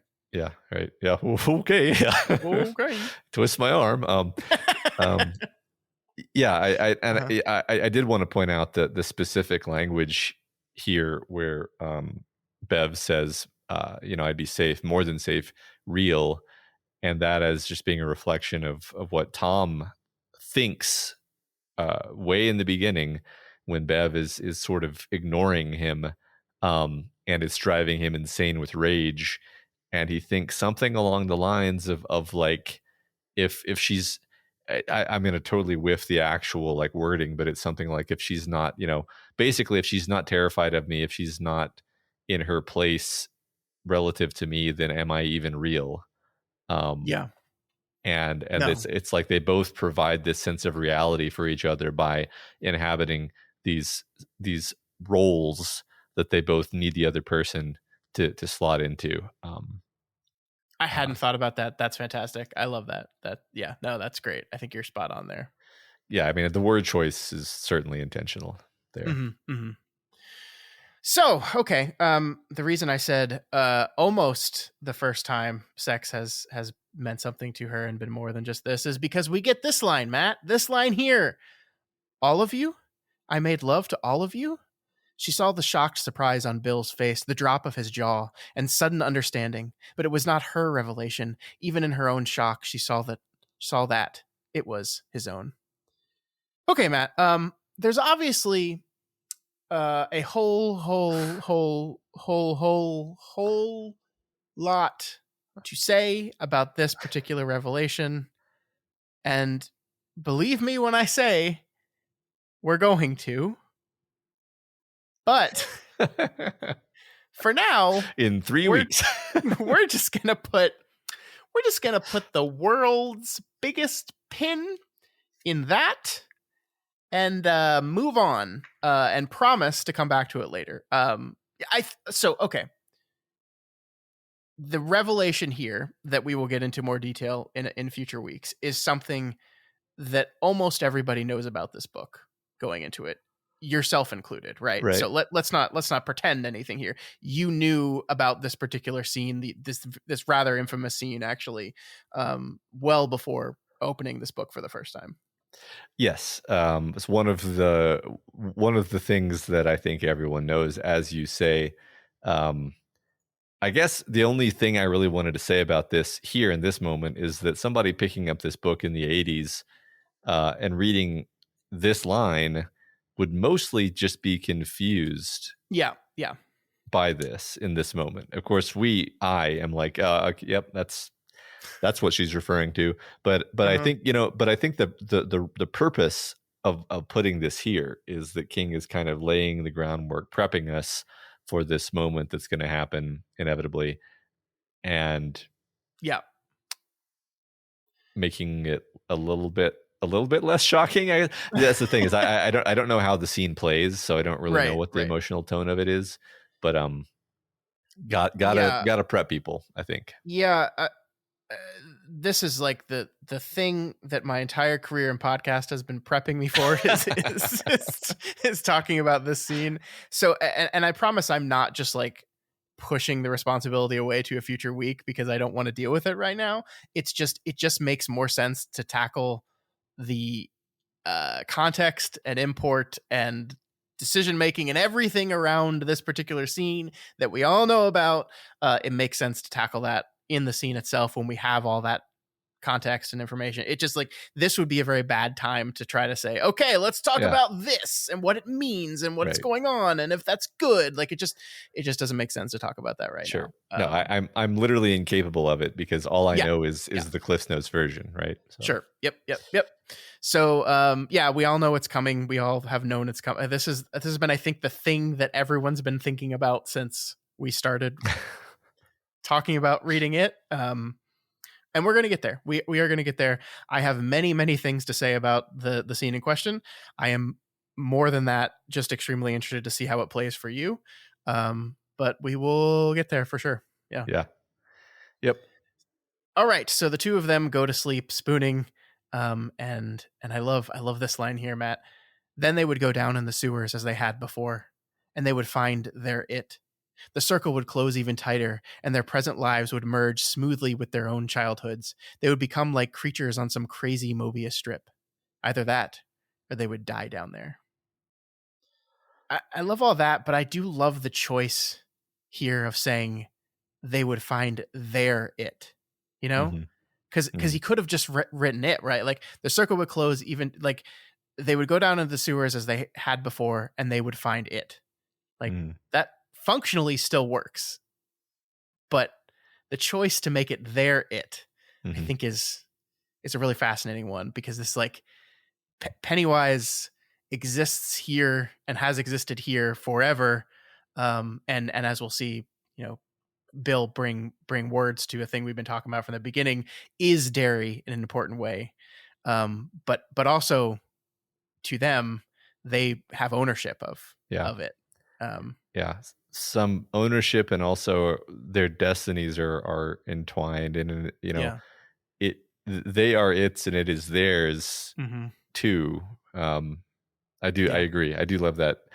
King does this a surprising amount, where there'll just be one extra word, Yeah.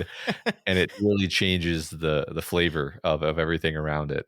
Um, It's so fun. It's so fun because when you're studying this for like, I mean, this could be a sentence that someone would just read over, that myself did several times without ever really thinking about it. And then when you're sitting here studying, you're like, oh, you used that word there. Absolutely. I also really like it as, we talked at I think the very, very beginning of the book about like, could the it here be referring to something else besides the monster itself? Could there be some other meaning attached to this word? And I love the idea is like they would go down to the sewers as they had before, and they would find their it. Their whatever their it is, whatever Yeah. they like their it thing is. I I don't know. I'm just Well, really, really intoxicated by that idea. there's something to that, I think, because of the fact that the form that it takes is dependent on you and what you Hmm. bring Hmm. to the situation in some regards, at least. So, Yeah. um, I mean, we have noticed that it is a bit different than it was when they were kids, and that maybe that reflects the fact that they're bringing something different. And so, Yeah. you know, yeah, there's a lot there. There's a lot to pull on. Um, Yeah. Oh, we'll find out more as we go. There's yeah. so much more coming, Matt. I can't wait. I can't All wait. right. So as Bev falls asleep, she begins sprinting back to the past, running through time. I pulled out this bit here, Matt, because I wanted to talk to you about one part of it. She ran into sleep, chasing 12, catching it, running through the barrier of memory that it had cast over all of them. It tasted like cold fog in her laboring dream lungs. Running back into her 11th year, running like hell, running to beat the devil, looking back now. So the part I wanted to pull out for you here is the line running through the barrier of memory that it had cast over all of them. Um, because this is a question that you had asked very, very early in the book, right? It was like, where is this memory loss coming from? Mhm. What is it? Is it coming from the turtle? I think is the question you asked. Is it Yeah. coming from it? And this seems to be a declarative statement here that the memories that they have forgotten were part of its deal. Yeah. Yeah, and King usually writes in such a way that you're meant to take things at face value when they Hmm. appear in the character's thoughts in this way. So Yeah. I'm inclined to take it at face value that it was indeed it. Yeah. So the question was like, is the turtle sort of granting them a reprieve, a sort of reward, and saying, "Hey, you can live your lives as normal people. You don't have to be burdened by these memories," or rather, is this a tactical choice to sabotage their ability to coordinate? And it sounds more like the latter. It sounds like it is undermining their ability to, um, you know, defeat it once and for all Yeah. by, at the very least, sort of delaying the time when they're able to fight it again until they're adults and presumably less powerful and less dangerous. Yeah. Well, I think one of the things that was kind of reasoned about in last week's reading was this idea that I think by Mike in his diary, this idea that like the cycle he creates is like the perfect shield against danger, in that every 27 years the people that pose the most threat to him, children, have all grown up and forgotten by then. Uh-huh. And so it's this kind of continually cycling defense mechanism, and Yeah. I think this Yeah. this could absolutely be part of that. Yeah. Exactly.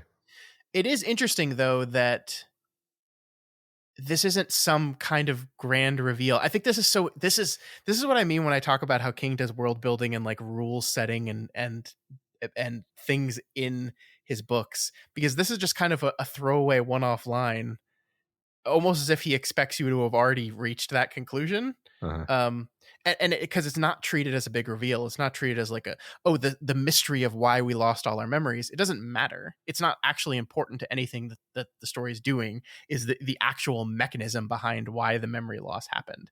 It just did. And Yeah. so we have this kind of almost throwaway moment of confirming exactly how it happened, but it ultimately doesn't really matter to the story. Yeah, I agree. I mean, I think the idea of Penny being capable of causing memory loss is the least surprising thing in the world because it seems to mess with people's minds in pretty comprehensive ways pretty often. Hmm. So sure, why not, right? Yeah. Yeah. Yeah. All right.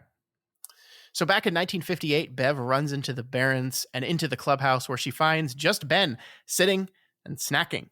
They both rush into the clubhouse itself, drop the trapdoor, and hide in the dark, managing to lose Henry and his friends. I love that, Matt, even here at the end, we're still having fun with the kids' essential kidness as Bev finds the whole situation, especially Belch ripping out a fart, just absolutely hilarious, and is trying very hard to stop from laughing. Like they're still kids, right? Even in this Yeah. incredibly dangerous moment. And I don't know. I love that. Oh, me too. I think that's an important thing the book is doing. The idea of them laughing in these dangerous situations would totally not be present in other similar books about childhood adventure and danger. Hmm. Um, but yeah, this book is really centrally about this ability to find humor and comedy in danger and terror, and how that's just part of the nature of childhood. Yeah. Yeah. So this is funny, but it's also beautiful, Matt, because in the darkness, Bev tells Ben that she loved the haiku and knew that he wrote it. And he tells her in return that he loves her. I love the writing here so much, Matt. Well, I mean, I love you, Beverly, but I don't want that to spoil anything. It won't, she said and hugged him. I need all the love I can get right now. But you especially like Bill. Maybe I do, she said, but that doesn't matter. If we were grown-ups, maybe it would, a little. But I like you all specially. You're the only friends I have. I love you too, Ben. Thank you, he said. He paused, trying to trying and brought it out. He was even able to look her as he said it. I wrote the poem. I don't know. I just love this. I like this has been like a love triangle, I guess we'll call it, from almost the beginning of the book. But love triangles, like in real life, don't exist the way they do in movies and TV, Matt. They're more kind of like this, where it's just three people and this complex mess of feelings, and usually it's just one person being like, "Oh, I guess I lose. Yeah, Okay, that's fine." right. And in that frame, this becomes, I think, just incredibly beautiful. Yeah, I agree. I love it too. I think I think it's concise and accurate, basically, because it's like if they were older, if they were adults, then this would read differently. It would be like Yeah, oh, Ben, I love you too, just as a friend, pat, yeah, hmm, and it would be kind of heartbreaking. But like, because they are kids, it's like, doesn't really matter who you like love the most, because we're all 11 and we're not like really going to date. So this is just about like, hey Ben, I do love you, even though I also love Bill. And that's, you know I think that's, it's very important. It's very important that Ben say that he wrote the poem, yeah, because as we know, honesty within a quartet is very important for the power of that quartet to be maintained. And yeah. this was I think a crucial moment where these two characters, where there was this lingering secret sustained between them, has finally been resolved, and that feels important to me.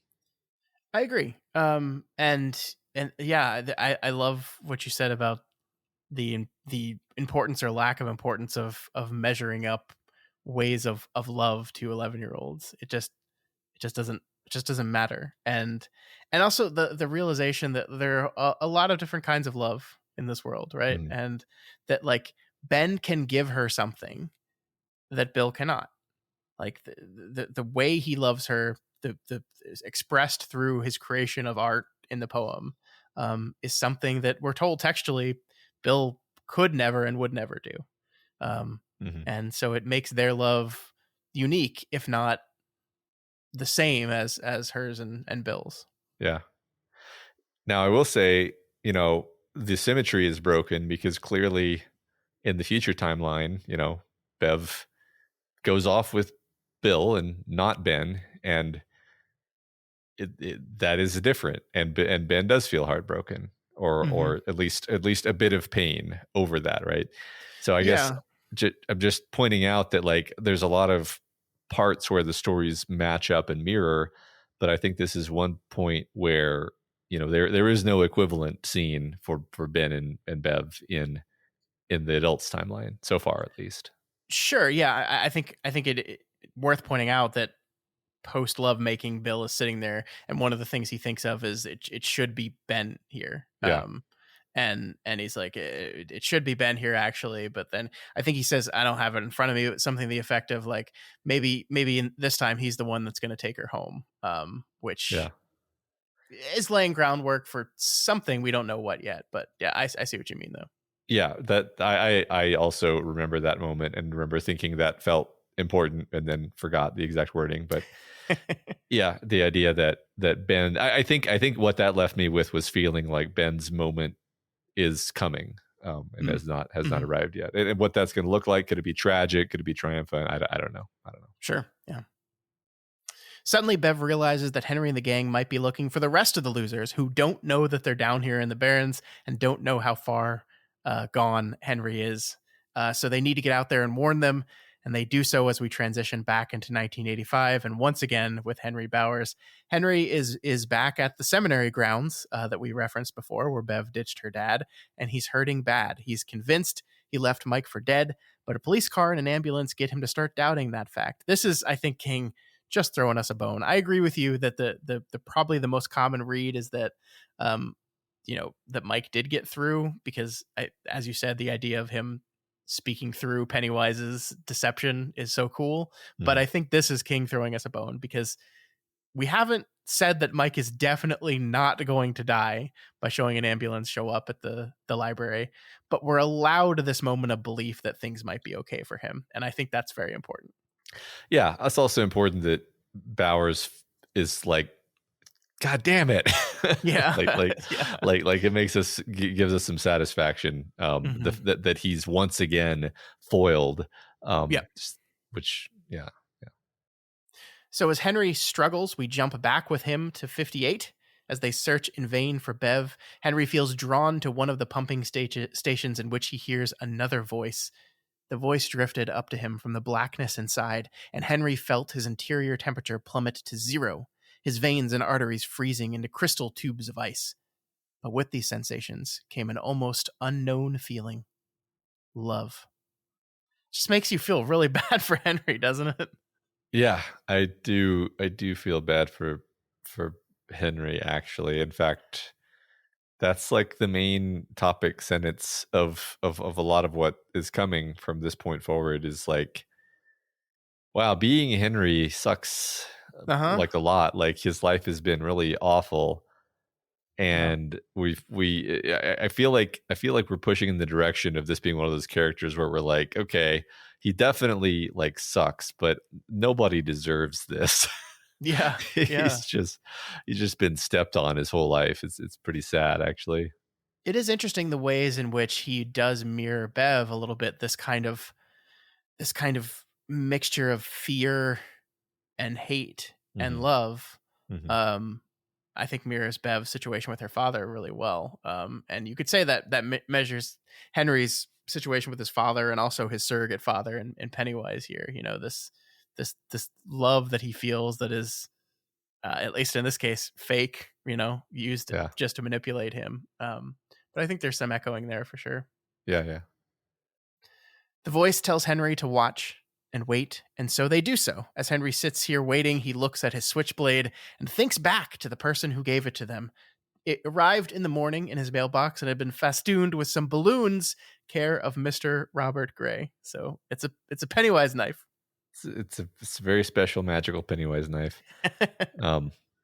Once again, I'm always fascinated by, like, is it like a real knife? Is it a knife that like did he manifest the knife magically, or was there just a knife that he had delivered here from a store somewhere?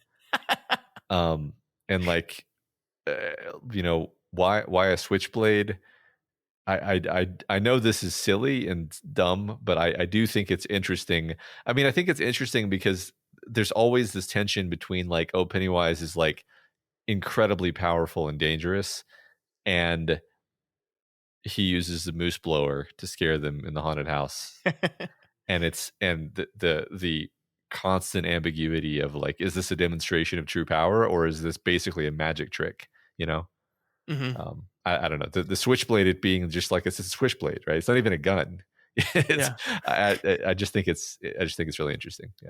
Yeah, no, I mean, I definitely think there is, like, I think the text has laid the groundwork that the things that Pennywise creates exist in the physical world. Like, it's defined that for us already. So we could be totally fine logically, just saying, yeah, Pennywise can pop stuff into existence. That's fine. But I almost think, like, it is part of it, like, the fact that there's no real rational answer there is part of it. And the like, you can't logic through or munchkin through, like, it as a creature, as a set of powers, as anything. Like, it just doesn't follow any of those rules. It just kind of exists, and does things, and they are almost by the design nonsensical. Yeah, like why did he use a moose blower there? I don't fucking know, because he's a crazy monster, Yeah. and maybe that's what he thought. Like it doesn't make sense, and it will never make sense, because it is using the logic of a child, a little bit here, where like, why does Henry get a switchblade here? Because he's a 1950s bully, and that's what 1950s Yeah. bullies used to make them seem more scary. They use switchblades. That makes a ton of sense. Like that actually makes perfect sense, because I was literally like, I was, Munchkin is a perfect word, because I was like, why doesn't Pennywise give him a gun, or better yet, just manifest hand grenades underneath the pillows of all of the losers while they're sleeping? And it's like, yeah, Mhm. because he can only do things that follow a sort of childish dream logic. Mhm. And there's even an argument that like there's not even like a consciousness behind this thing. This is more like a force, and Mhm. like an elaboration of a principle more than like a being. Mhm. The principle of it, not the conscious entity of it.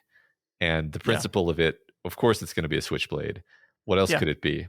Mhm. I think that's close. I think we're gradually getting closer to the actual root of how to think about this. Or at Yeah. least I Yeah. am, because yeah. No, I love it. I love it. And I think it's total. By the way, I'm not saying the things I said just to be like, no, Matt, you're thinking about this wrong. I think you're actually supposed to reason through this stuff like this. Mhm. And by the way, I do think this is one of those weird things where this book reads differently when you read it as a child versus when you read it as an adult, Mhm. because I can pretty much guarantee you I had none of the thoughts that you're having right now the first time I read it, because I was a kid and I just Uh-huh. accepted it.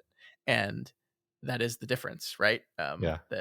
That's what kids do. They just accept it. Oh, okay, that's fine. Yeah. But this Yeah. time you're asking the questions, and I think the book is almost inviting you to ask those questions.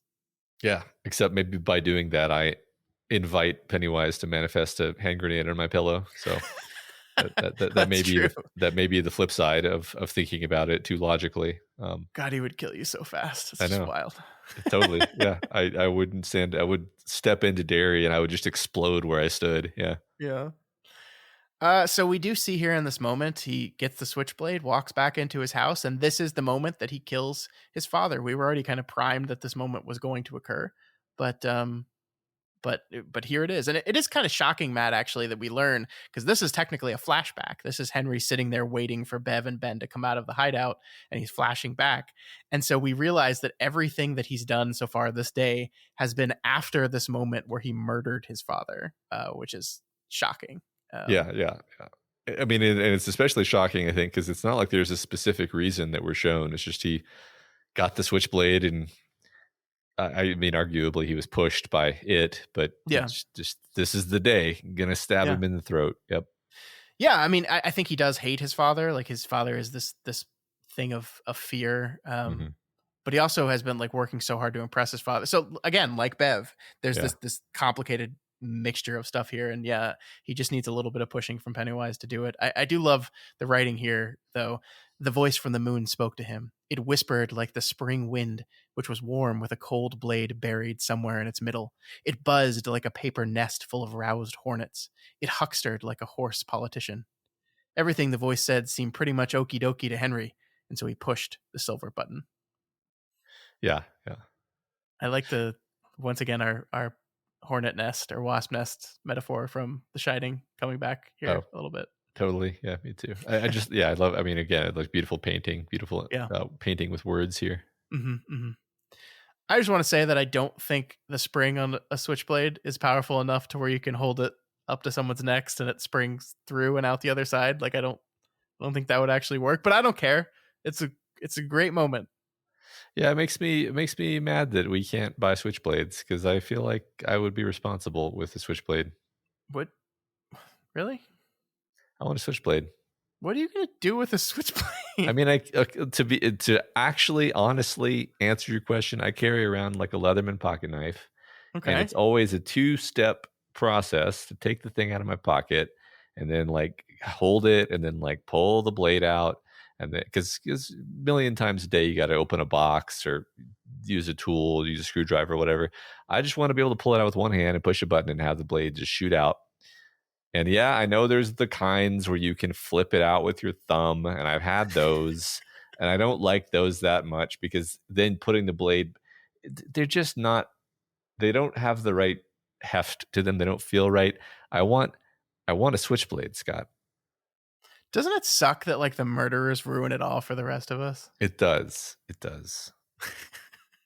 Those selfish bastards. I know. That's the worst thing about murderers is that I don't get to carry a switchblade. Exactly.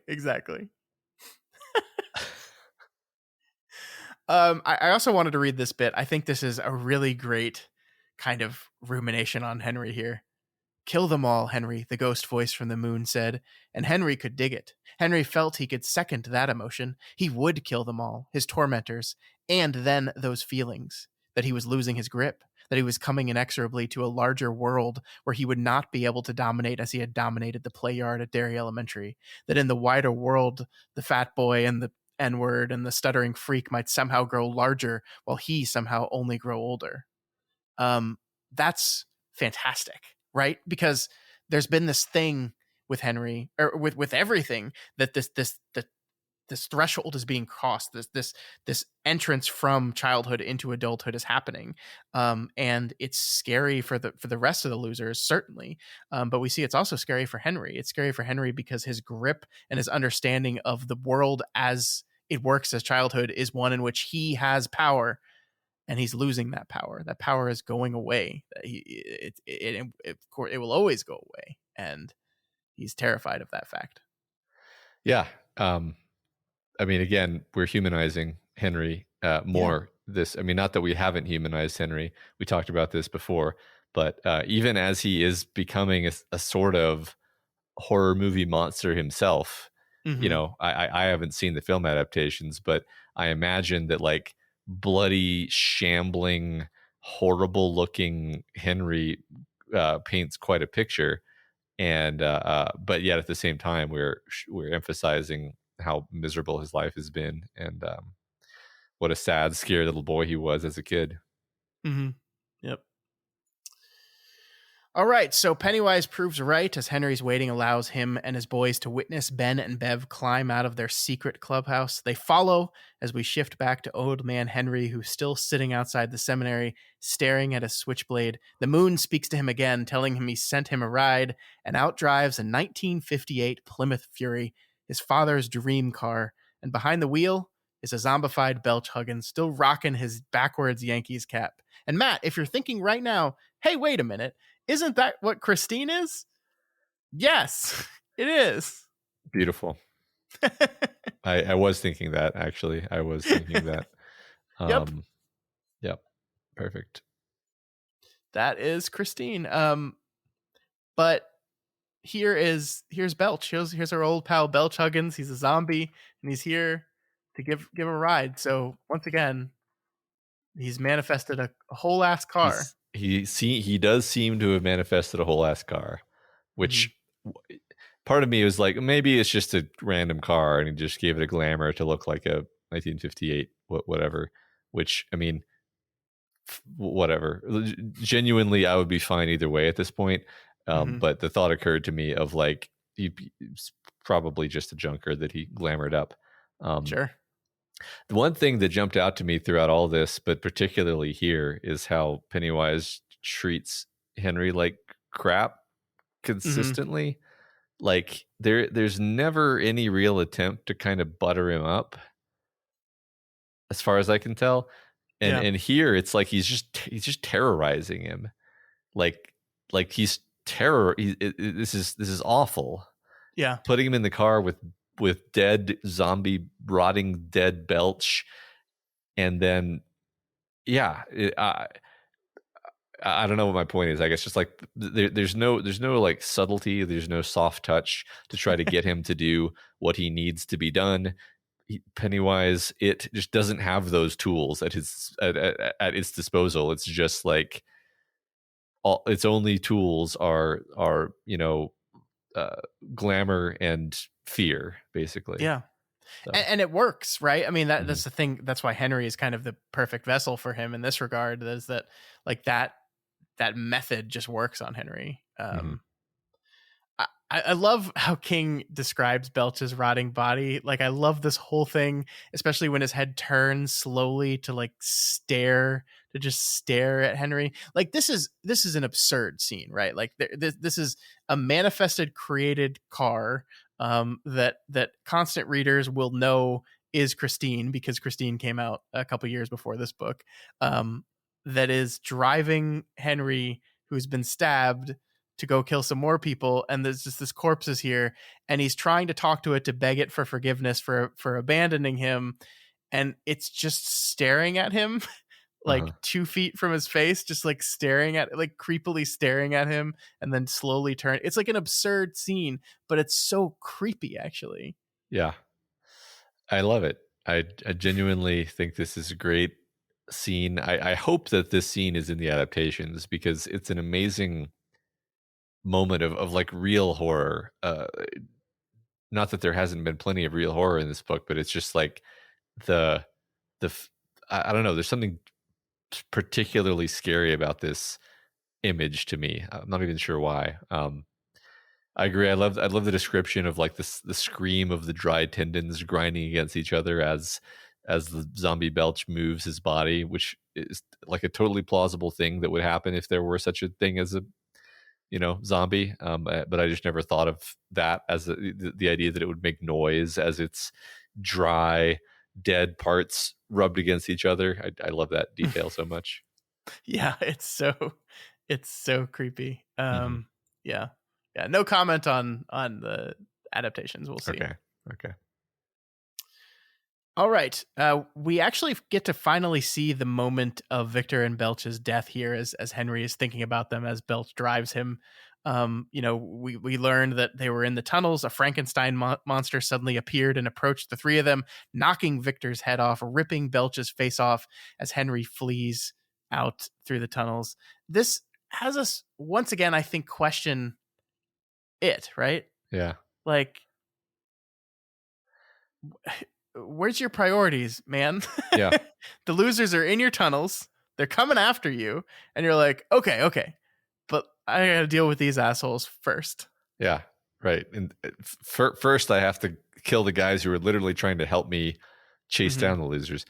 Right. It kind of leaves you with two possibilities. Number one, it wants it this way. It wants Henry alone for some specific reason, and so it kills the other two, or it just can't help itself. Once again, it's like a hungry animal or like a force of nature where children wander into the domain. Just it kills them like Mm-hmm. reflexively, Yeah. and it might have killed Henry too if it could have. Um, Mm-hmm. we don't know. We don't really know. I did like the minor detail that like it's just kind of a shape approaching them, and then I think I forget which of them. Maybe Belch says It's it's Victor. Frankenstein, and then suddenly it's Victor. Yeah, Yeah. Victor says it's Frankenstein, and then suddenly it is Frankenstein to all of Yeah. them. Um, uh, Yep. so yeah, Yeah, I like what you said there. I think, going back to Mike's taunting of Henry earlier in the chapter, like he says, we're unfinished business for it, but you are too. You got away too, and yeah, he wants you as much as he wants us. And I think there's some truth to that. So yeah. yeah, I mean, I like this idea that maybe Henry was not necessarily supposed to escape, but he manages to, and that really bugs old Pennywise. So he's going to use him. He's going to loop him in and use him, and then ditch him as soon as he doesn't need him anymore. Yep, sounds right. I mean, I certainly don't expect a reward in Henry's future. No, no. Back in the present, Henry has arrived at the Daly townhouse. In the glove compartment, he finds a message from Pennywise containing the room numbers for all 5 of the losers staying there. He decides to go from the top down and heads up to floor 6, where a sleeping Eddie Kasprick lies. I wonder, Matt, as this scene approached, did you think Eddie's was fucked? That like, oh no, at least one of them, like we've already kind of been death flagged, right? As you Yeah, said, like this is the last time the 6 of us are going to be together. Did you think this was it for Eddie in this moment? I did actually. I felt like I actually felt like Mike's gonna make it barely, but Eddie's gonna die, and that's gonna be our death. Mm, I was pretty sure that he was, and the fact that he gets out of this nearly unscathed was pretty surprising. Actually, I don't know if it's safe to say that he's out of it yet. At the point the chapter ends, but sure. it does Yeah. seem like things go better than I expected. Hmm. But unfortunately, we can't see that scene yet because King does this really mean thing where Henry pretends to have a message for Eddie's wife to get him to open the door. He does so, and then as soon as he opens the door, we cut away from the scene and go back to 1958 for a few pages. So we have to wait and see the resolution of this whole thing. Pretty painful, but effective, I think. Yeah, did kind of drive me crazy, especially considering that we cut over to this like meandering, like pleasant conversation between the kids. Yeah, what a Um, fascinating tonal shift here, right? uh Because we huh. move from this moment of real and present danger for the life of Eddie to this casual scene where Eddie is with Stan and Rishi and they're walking back towards the Barrens and chatting about religion. They're discussing how weird it is that Jewish people won't eat pork. And I love how Stan turns this around on Richie with a, do you eat meat on Fridays? And Richie's like, no, of course not. You'd never do that. Oh, I get it. I uh, get it. This whole thing is weird. I like how Eddie like is kind of like internalizing and thinking about dogma, and he's thinking about a story he once heard of a boy taking the Eucharist and dumping it in his toilet to see what would happen, and that he was told that the water turned to blood. And I love this whole thing. But you're absolutely right. It is a very jarring jump.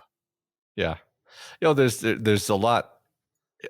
Despite the fact that the tone of it feels kind of lighthearted, the content I think is extremely important to all these themes of faith and belief that we've been talking Yeah, about. and You know, power. the power of the Eucharist. I mean, that they're talking. It's very interesting that they're talking about, norms around eating meat, and then they're talking about the Eucharist, which they don't say it outright here, but you are eating the body of Christ Uh-huh. symbolically Well, only if you're Catholic. slash literally, depending. And yeah, so it's uh you believe that it is, though, right? Yeah. That's the important thing. Yeah, I mean that's the fascinating thing about this thing is like I think Eddie's conclusion to this whole thing is that religions, maybe all religions are weird, but they're powerful. And this gets back to this, as you said, this thing about power, this thing about how like how powerful of an idea that it can make a whole group of people say, no, we're not allowed to eat that, or no, Mhm, we don't eat on Fridays, or no, mhm. we do this thing, this like even like we've joked about the Catholic idea of the Eucharist and the idea of transubstantiation, but isn't it fascinating that we believe that so much that to certain people it becomes real? It is real. They fully and wholeheartedly believe that. And that, yeah, that's been the refrain through at least the last couple weeks of faith and power and belief and all these things. And it's yeah, it's really great, I think. Yeah, I love it. And so it makes sense that our kids, as they're about to go test their belief like never before, are kind of musing over this whole thing. Hmm. I agree. So Bill and Mike catch up to them, and not long after that, Bev and Ben come sprinting up, warning them of Henry, his boys, and the knife that they carry. They all want to run, hide, flee, all except Bill, who wants to go down into the Barrens. It's not theirs, he says. And then we get this wonderfully written line. Bill turned to Eddie, and with real shock, Eddie saw how tired and drawn Bill's face was. There was something frightening about that face, but it wasn't until much later, as an adult drifting to sleep after the meeting in the library, that he understood what this frightening thing was. It was the face of a boy driven close to the brink of madness, a boy who was perhaps ultimately no more sane or in control of his own decisions than Henry was. Yet, the essential Bill was still there, looking out of those haunted, scarified eyes, an angry, determined Bill. Ugh, ugh. The Yeah, comparison to Henry is just so perfect here. I love it. yeah, I agree. Not something I was expecting, actually. And I honestly think this plays into my feelings about adult Bill being kind of a different person, um, quite a bit, because we're Yeah. seeing that young Bill, who we really admire so much, he's really starting to crack. It's an unreasonable level of strain to be putting on this kid. Mm-hmm. He is not going to bounce back from this and be the kid that he was before. I mean, Yeah. if you think about it, like this whole year, starting with the death of his little brother, which is one of the worst things that could happen to a kid. And then we just add supernatural horror and being stalked by a murderous bully for a year on top of that. No wonder, right? No, I don't hold it against him. I think people are gonna be mad at me because I was shitting on Bill earlier. I like I'm sure Bill's gonna come out of the story looking awesome.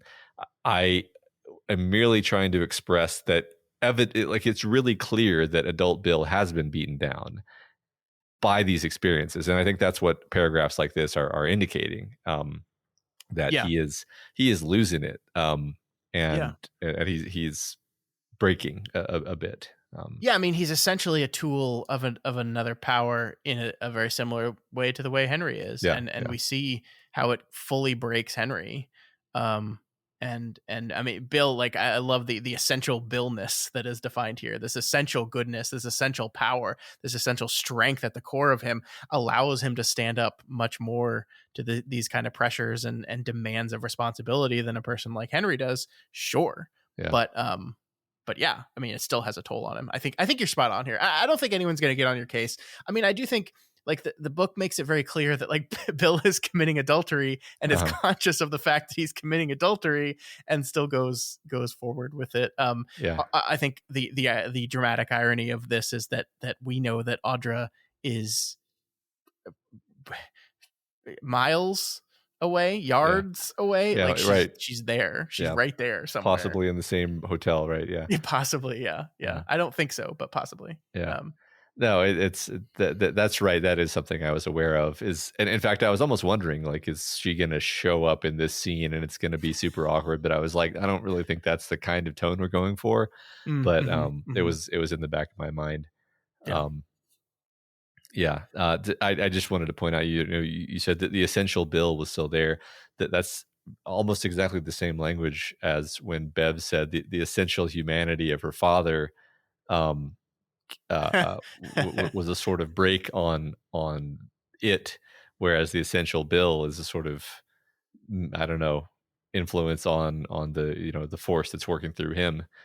yeah. So the same word is used to kind of match the same concept between the two characters. It is remarkable how often, like, I think this is something King is endlessly fascinated with, is this idea that the forces of good and evil work through all of us, and they take a toll on all of us, and like just because good is good doesn't mean the work they do through people like doesn't have consequences. And yeah, this is like it happens so often that Yeah, I mean, even the entire concept of Ka and the cruelty of Ka is this idea of, oh,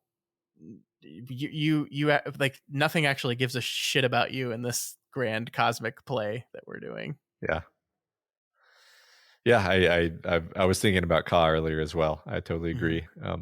That this is something that he comes back to almost constantly. Yeah, Yeah.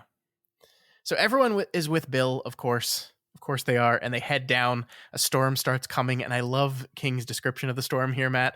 It says the coming of the storm did not produce a darkness, not even precisely a dimness, but the quality of the light had changed, and things stood out in a kind of dreamlike steely relief, shadowless, clear, chiseled. yeah. I love that description. I mean, I love pre-storm, low clouds, weird lighting. I love it in real Mhm. life, and I think this is just a beautiful description of that phenomenon. Yeah, talk about poetry. Perfect way of describing it. Yeah. Hmm. As they head into the Barrens, they all start to feel that feeling of being watched, and we finally cut back to 85 to see Henry's encounter with Eddie. And I think you're like, oh, thank God, thank God. Yeah, right, right. Um, So Henry stabs out, but Eddie slams the door on his arm just in time to deflect the knife blow. Henry forces his way in nonetheless as Eddie grabs a bottle of Perrier water and smashes it against the nightstand, making a sharp weapon out of it. This is, of course, King's version of Shyamalan's Signs, Aliens, right? And Eddie is a hypochondriac just so he can have a bottle of sparkling water by his bed to stab old bullies with. It's all part of the grand design. That's right, because one thing you can say about Perrier is it's not contaminated. I don't know why I thought about Signs when I was reading that this time, but I instantly thought about Signs. Anytime there's water that's positioned expertly to be useful in a scene, I'm going to think about Signs. Yeah, if I had a nickel for every time that happened. Yeah. So Eddie stabs Henry in the face, the hand, and eventually the chest with this broken bottle, but he himself is shoved backwards and lands on his left arm, breaking it in the exact same place it was broken by Henry before. This is full Mobius strip here, Matt? Yep. And I mean, didn't he I know he slammed Henry's arm in the door. Did that break Henry's arm or did it just hurt really badly? I don't know. I think I don't know if we got any confirmation on that. In any case, Henry's all kinds of messed up. Yeah. And with the bottle stuck in his middle, after some gurgling, Henry dies. Rest in peace. Poor old Henry. Poor old Henry. Several iterations of gurgling. I mean, I felt the suspicion that he's not dead because he's already a movie monster at this point. He's this shambling, revenant, covered in blood. And I was thinking, like, I don't know, he could pop up again. He could totally stab Eddie, and like after the point when we think Eddie's going to be fine. Mm-hmm. I'm actually honestly not totally relaxed at the idea that Henry is dead in this moment. But cool. Well, you can just sit with that for 3 weeks. Yeah, thanks, man. Yeah. I mean, not fully. Like you'll read two chapters tomorrow that might answer that question for you. Yes, I will. But maybe not. Maybe it won't. You're right. So Eddie calls Bill because everyone always calls Bill when they don't know what to do. Poor Bill. Like, I don't know, man. Figure it out. So he calls Bill. Bill says he will help him, and then we jump back into 1958 for the final time of this chapter. It's 1:55 p.m. in the Barrens, and it's time for us to move to the end. We get this line here that I needed to talk to you about. The sound of the river was very clear, and Bill was suddenly struck by a crazy certainty that he was experiencing that sound and this place for the last time in his childhood. Now, that could be a tricky turn of phrase, right? Where you could say, oh, really? He never goes down to the Barrens ever again? Or you could just be saying, when he exits the sewer, he will no longer be a child. Yeah. But either way, really, really just interesting realization here, because I think you're just kind of taken aback. Like the seven of us never hung out again. This is a shocking kind of realization. Yeah. I almost like both of those equally and kind of imagine that both of them could be true. Because childhood is over, going back to the Barrens is not an appealing thought, Yeah. I don't know. As Bill works through what is happening, he has a realization, and this is his one big speech. And once again, I've made it like I'm not going to do the stutter because I don't know, it just feels weird for me to do the stutter. But yeah, please know the stutter is there. It's like, I think, unusually severe here. Oh, it's super bad. Yeah. Like the part of the reason why I won't do the stutter is because it would take me 2 minutes to read this entire paragraph. It's hard to do, actually. Yeah. I led you down here because no place is safe, Bill said. Spittle blabbered from his lips. He wiped them back with the back of his hand. Derry is it. Do you understand me? He glared at them. They drew away a little, their eyes shiny, almost thanatropic with fright. Derry is it. Every place we go, when it gets us, they won't see, and they won't hear, they won't know. He looked at them, pleading. Don't you see how it is? All we can do is try and finish what we started. It was actually really hard to do real time to move through the stuttering and say the word. That was tough. I was impressed. You didn't slip up at all. It's great. See, I think this is like you said with some of the stuff earlier in the chapter. I'm blanking on exactly what. It is interesting that the realizations in this book are realizations that we've already figured out, or maybe not even figured out. Like, we've just been told this almost from the beginning through the interludes, through the history of Derry. Like, these are things that we've been told, and yet this is a important realization because it's a realization for the characters. Yeah. I mean, this is the reason why Mike has all of these highly articulated philosophies in his diary entries, is because, you know, they figured it out here, right? So yeah, this feels very satisfying, actually. Yeah. And one of the things that I really love that King does as part of this whole thing is that he's actually been building to this for a few pages now. Like, not even just throughout the book, but even throughout this chapter. Like, we kind of just glossed over it as we were going through the beat by beat, but like, all the kids kind of separately noticed as they were coming together that it's extremely quiet out, that it seems like the entire town of Derry has just gone away, locked their doors, collectively decided to take a nap for the next few hours. We actually see here in this moment after Bill's revelation that everyone also realizes that their parents were like less on their case than they normally would be as they headed out for a day of play. Like, they didn't ask them questions. They didn't say, "Oh, make sure you do this, make sure you do this." It's the book kind of telling us that everyone, even their parents, know the final sacrifice of the cycle is about to begin, and Derry is just gonna close its eyes until it's over. Yep, they're just kind of zoned out. Yep. What a fascinating choice here. Like, even the parents, like, everyone has culpability on this. Everyone, or at least from the adult perspective, like their parent too. Yeah, on some level, right? Whether they're, I mean, I don't know.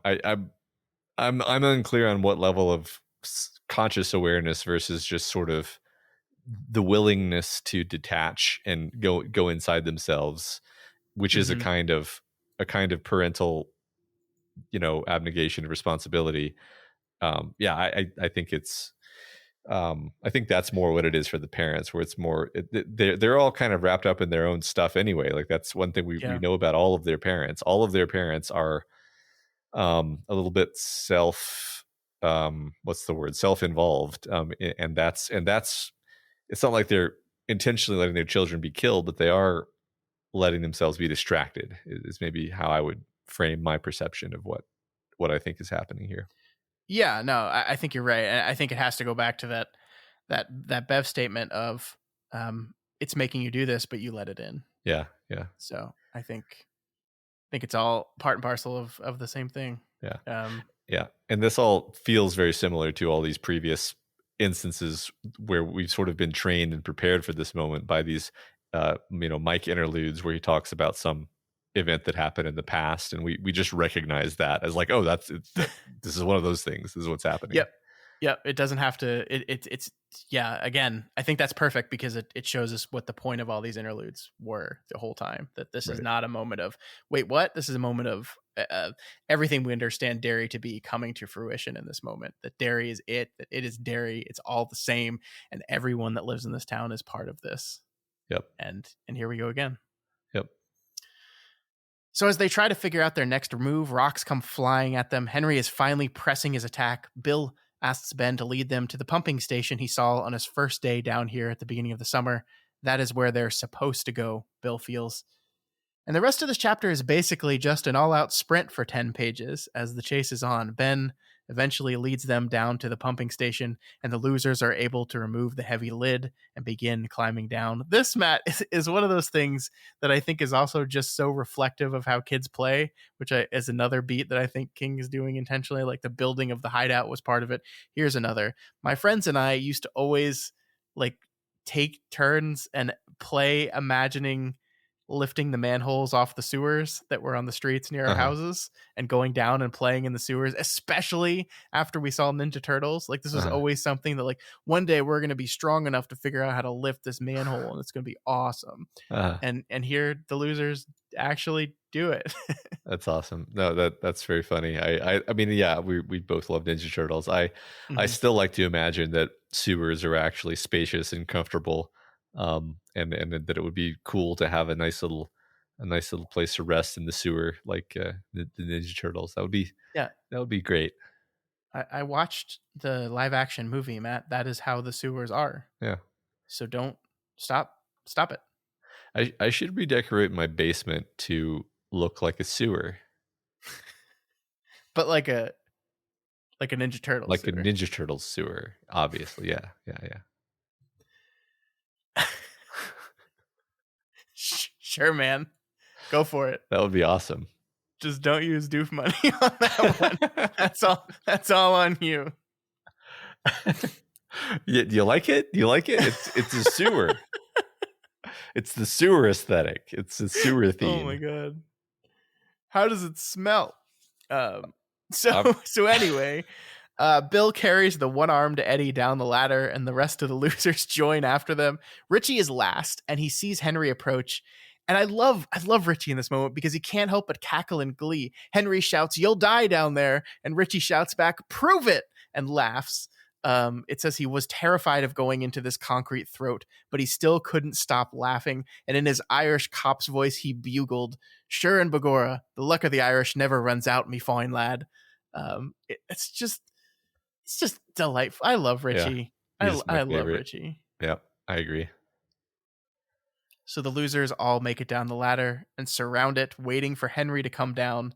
Henry tries, but they attack him, and he resorts to just dropping rock bombs down on him. The end result of this whole thing is that they're trapped down there. The only way out is forward, into the sewers, and towards it. What a great end. I love the moment where, like, Henry comes to the realization that he's fucked, that he can't go down there because they're more powerful than he is. Yeah, they'll grab him and drown him. Like probably literally drown him. Yeah. So the chapter ends with this: they formed up like the procession of blind men. Bill looked back once, confirming that each had a hand on the shoulder of the person ahead. Then, bending forward slightly against the rush of the current, Bill Denbrough led his friends into the dark, where the boat he had made for his brother had gone almost a year before. So ends the chapter. Yep, that is an extremely solid chapter.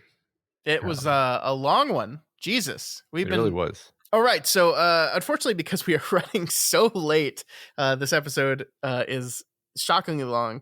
We're going to skip the reading of the discussion question answers this week. We don't like to do this. We rarely do it, but sometimes we talk way too much. And I think I realized halfway through when we were going on 6 tangents when we already had a completely full script, it was going to be that way. So I apologize to everyone who sent in those answers. I read all the ones Matt pulled here, and I really love them all, and I wish we could read them, but we just don't have time. We gotta go to bed. We gotta go to bed. Scott's got to prepare for one of the more important weeks of his life. So appreciate your understanding. Literally, it is rare in a person's life where they can say that and it be true. This is going to be the most important week of my life for a while. Yeah. So anyway, no reading this week, but we do have a new discussion question for you folks that we will read in 3 weeks' time. So you'll have plenty of time to get those answers in. Matt, what was that discussion question? Who's your favorite extremely pathetic villain? And of course, your reference point in this one is Bill.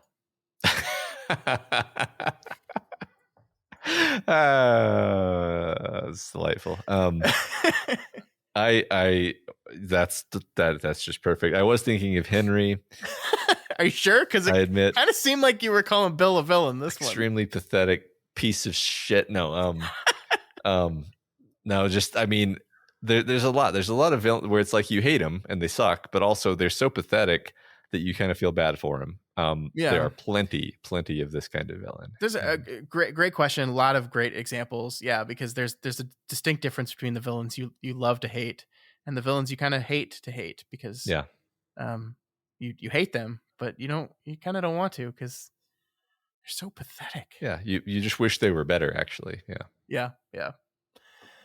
All right, so that is it for us here this week. As we stated at the beginning of the show, we will not be having episodes next week or the week after, but we'll be back on October 12th for the penultimate episode covering chapters 20 and 21 of Stephen King's It. That'll be close to the end, and then from there on out, we will just go. We will finish the book, we will talk about it, and then we will move on to the adaptations.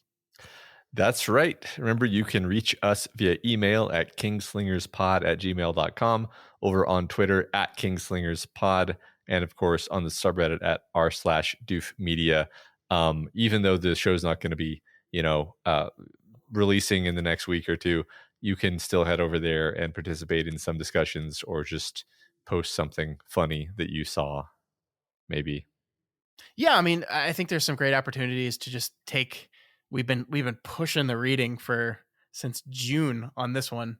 So let's all take much needed couple of weeks off and chat, maybe talk about some of the other books you're reading, talk about Holly, Stephen King's new novel that I'm about halfway through myself right now. So just enjoy the time off. Try not to think about that hanging last 3 chapters of this book that I have forced you to wait for. Try not to think about that and enjoy your time off like I will be enjoying my time off. I put that in quotes.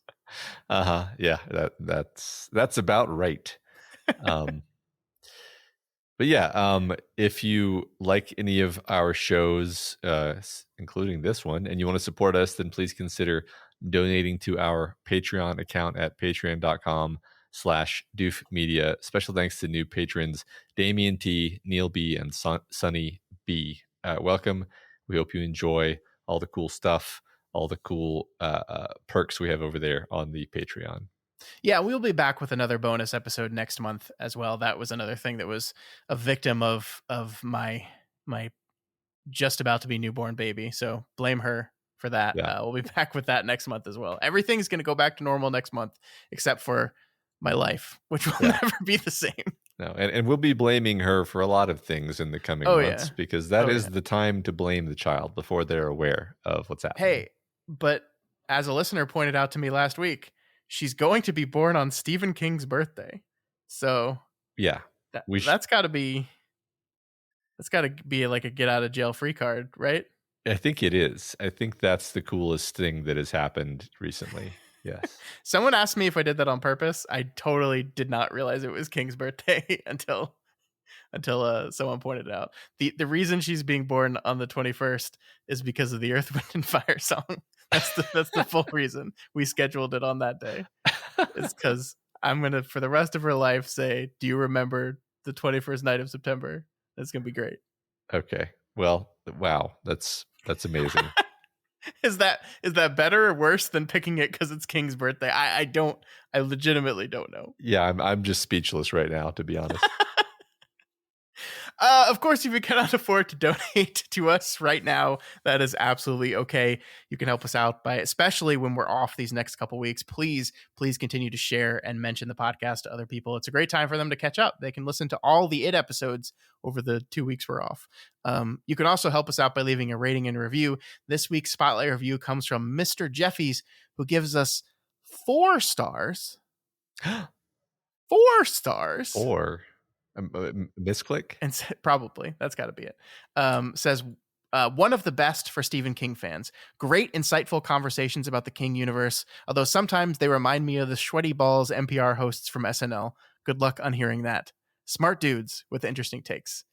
That feels like a 5-star review for me, Mr. Jeffies. Yeah. Well, thank you so much for your comments on our podcast. We really appreciate that. Yeah. I've seen that skit many times. I don't think that's what we sound like at all.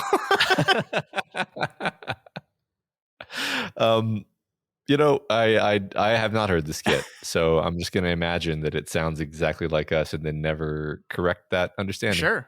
I mean, I think the sweaty balls one themselves was Alec Baldwin, and so if you're saying we sound like Alec Baldwin's enchanting, incredible voice, thank you.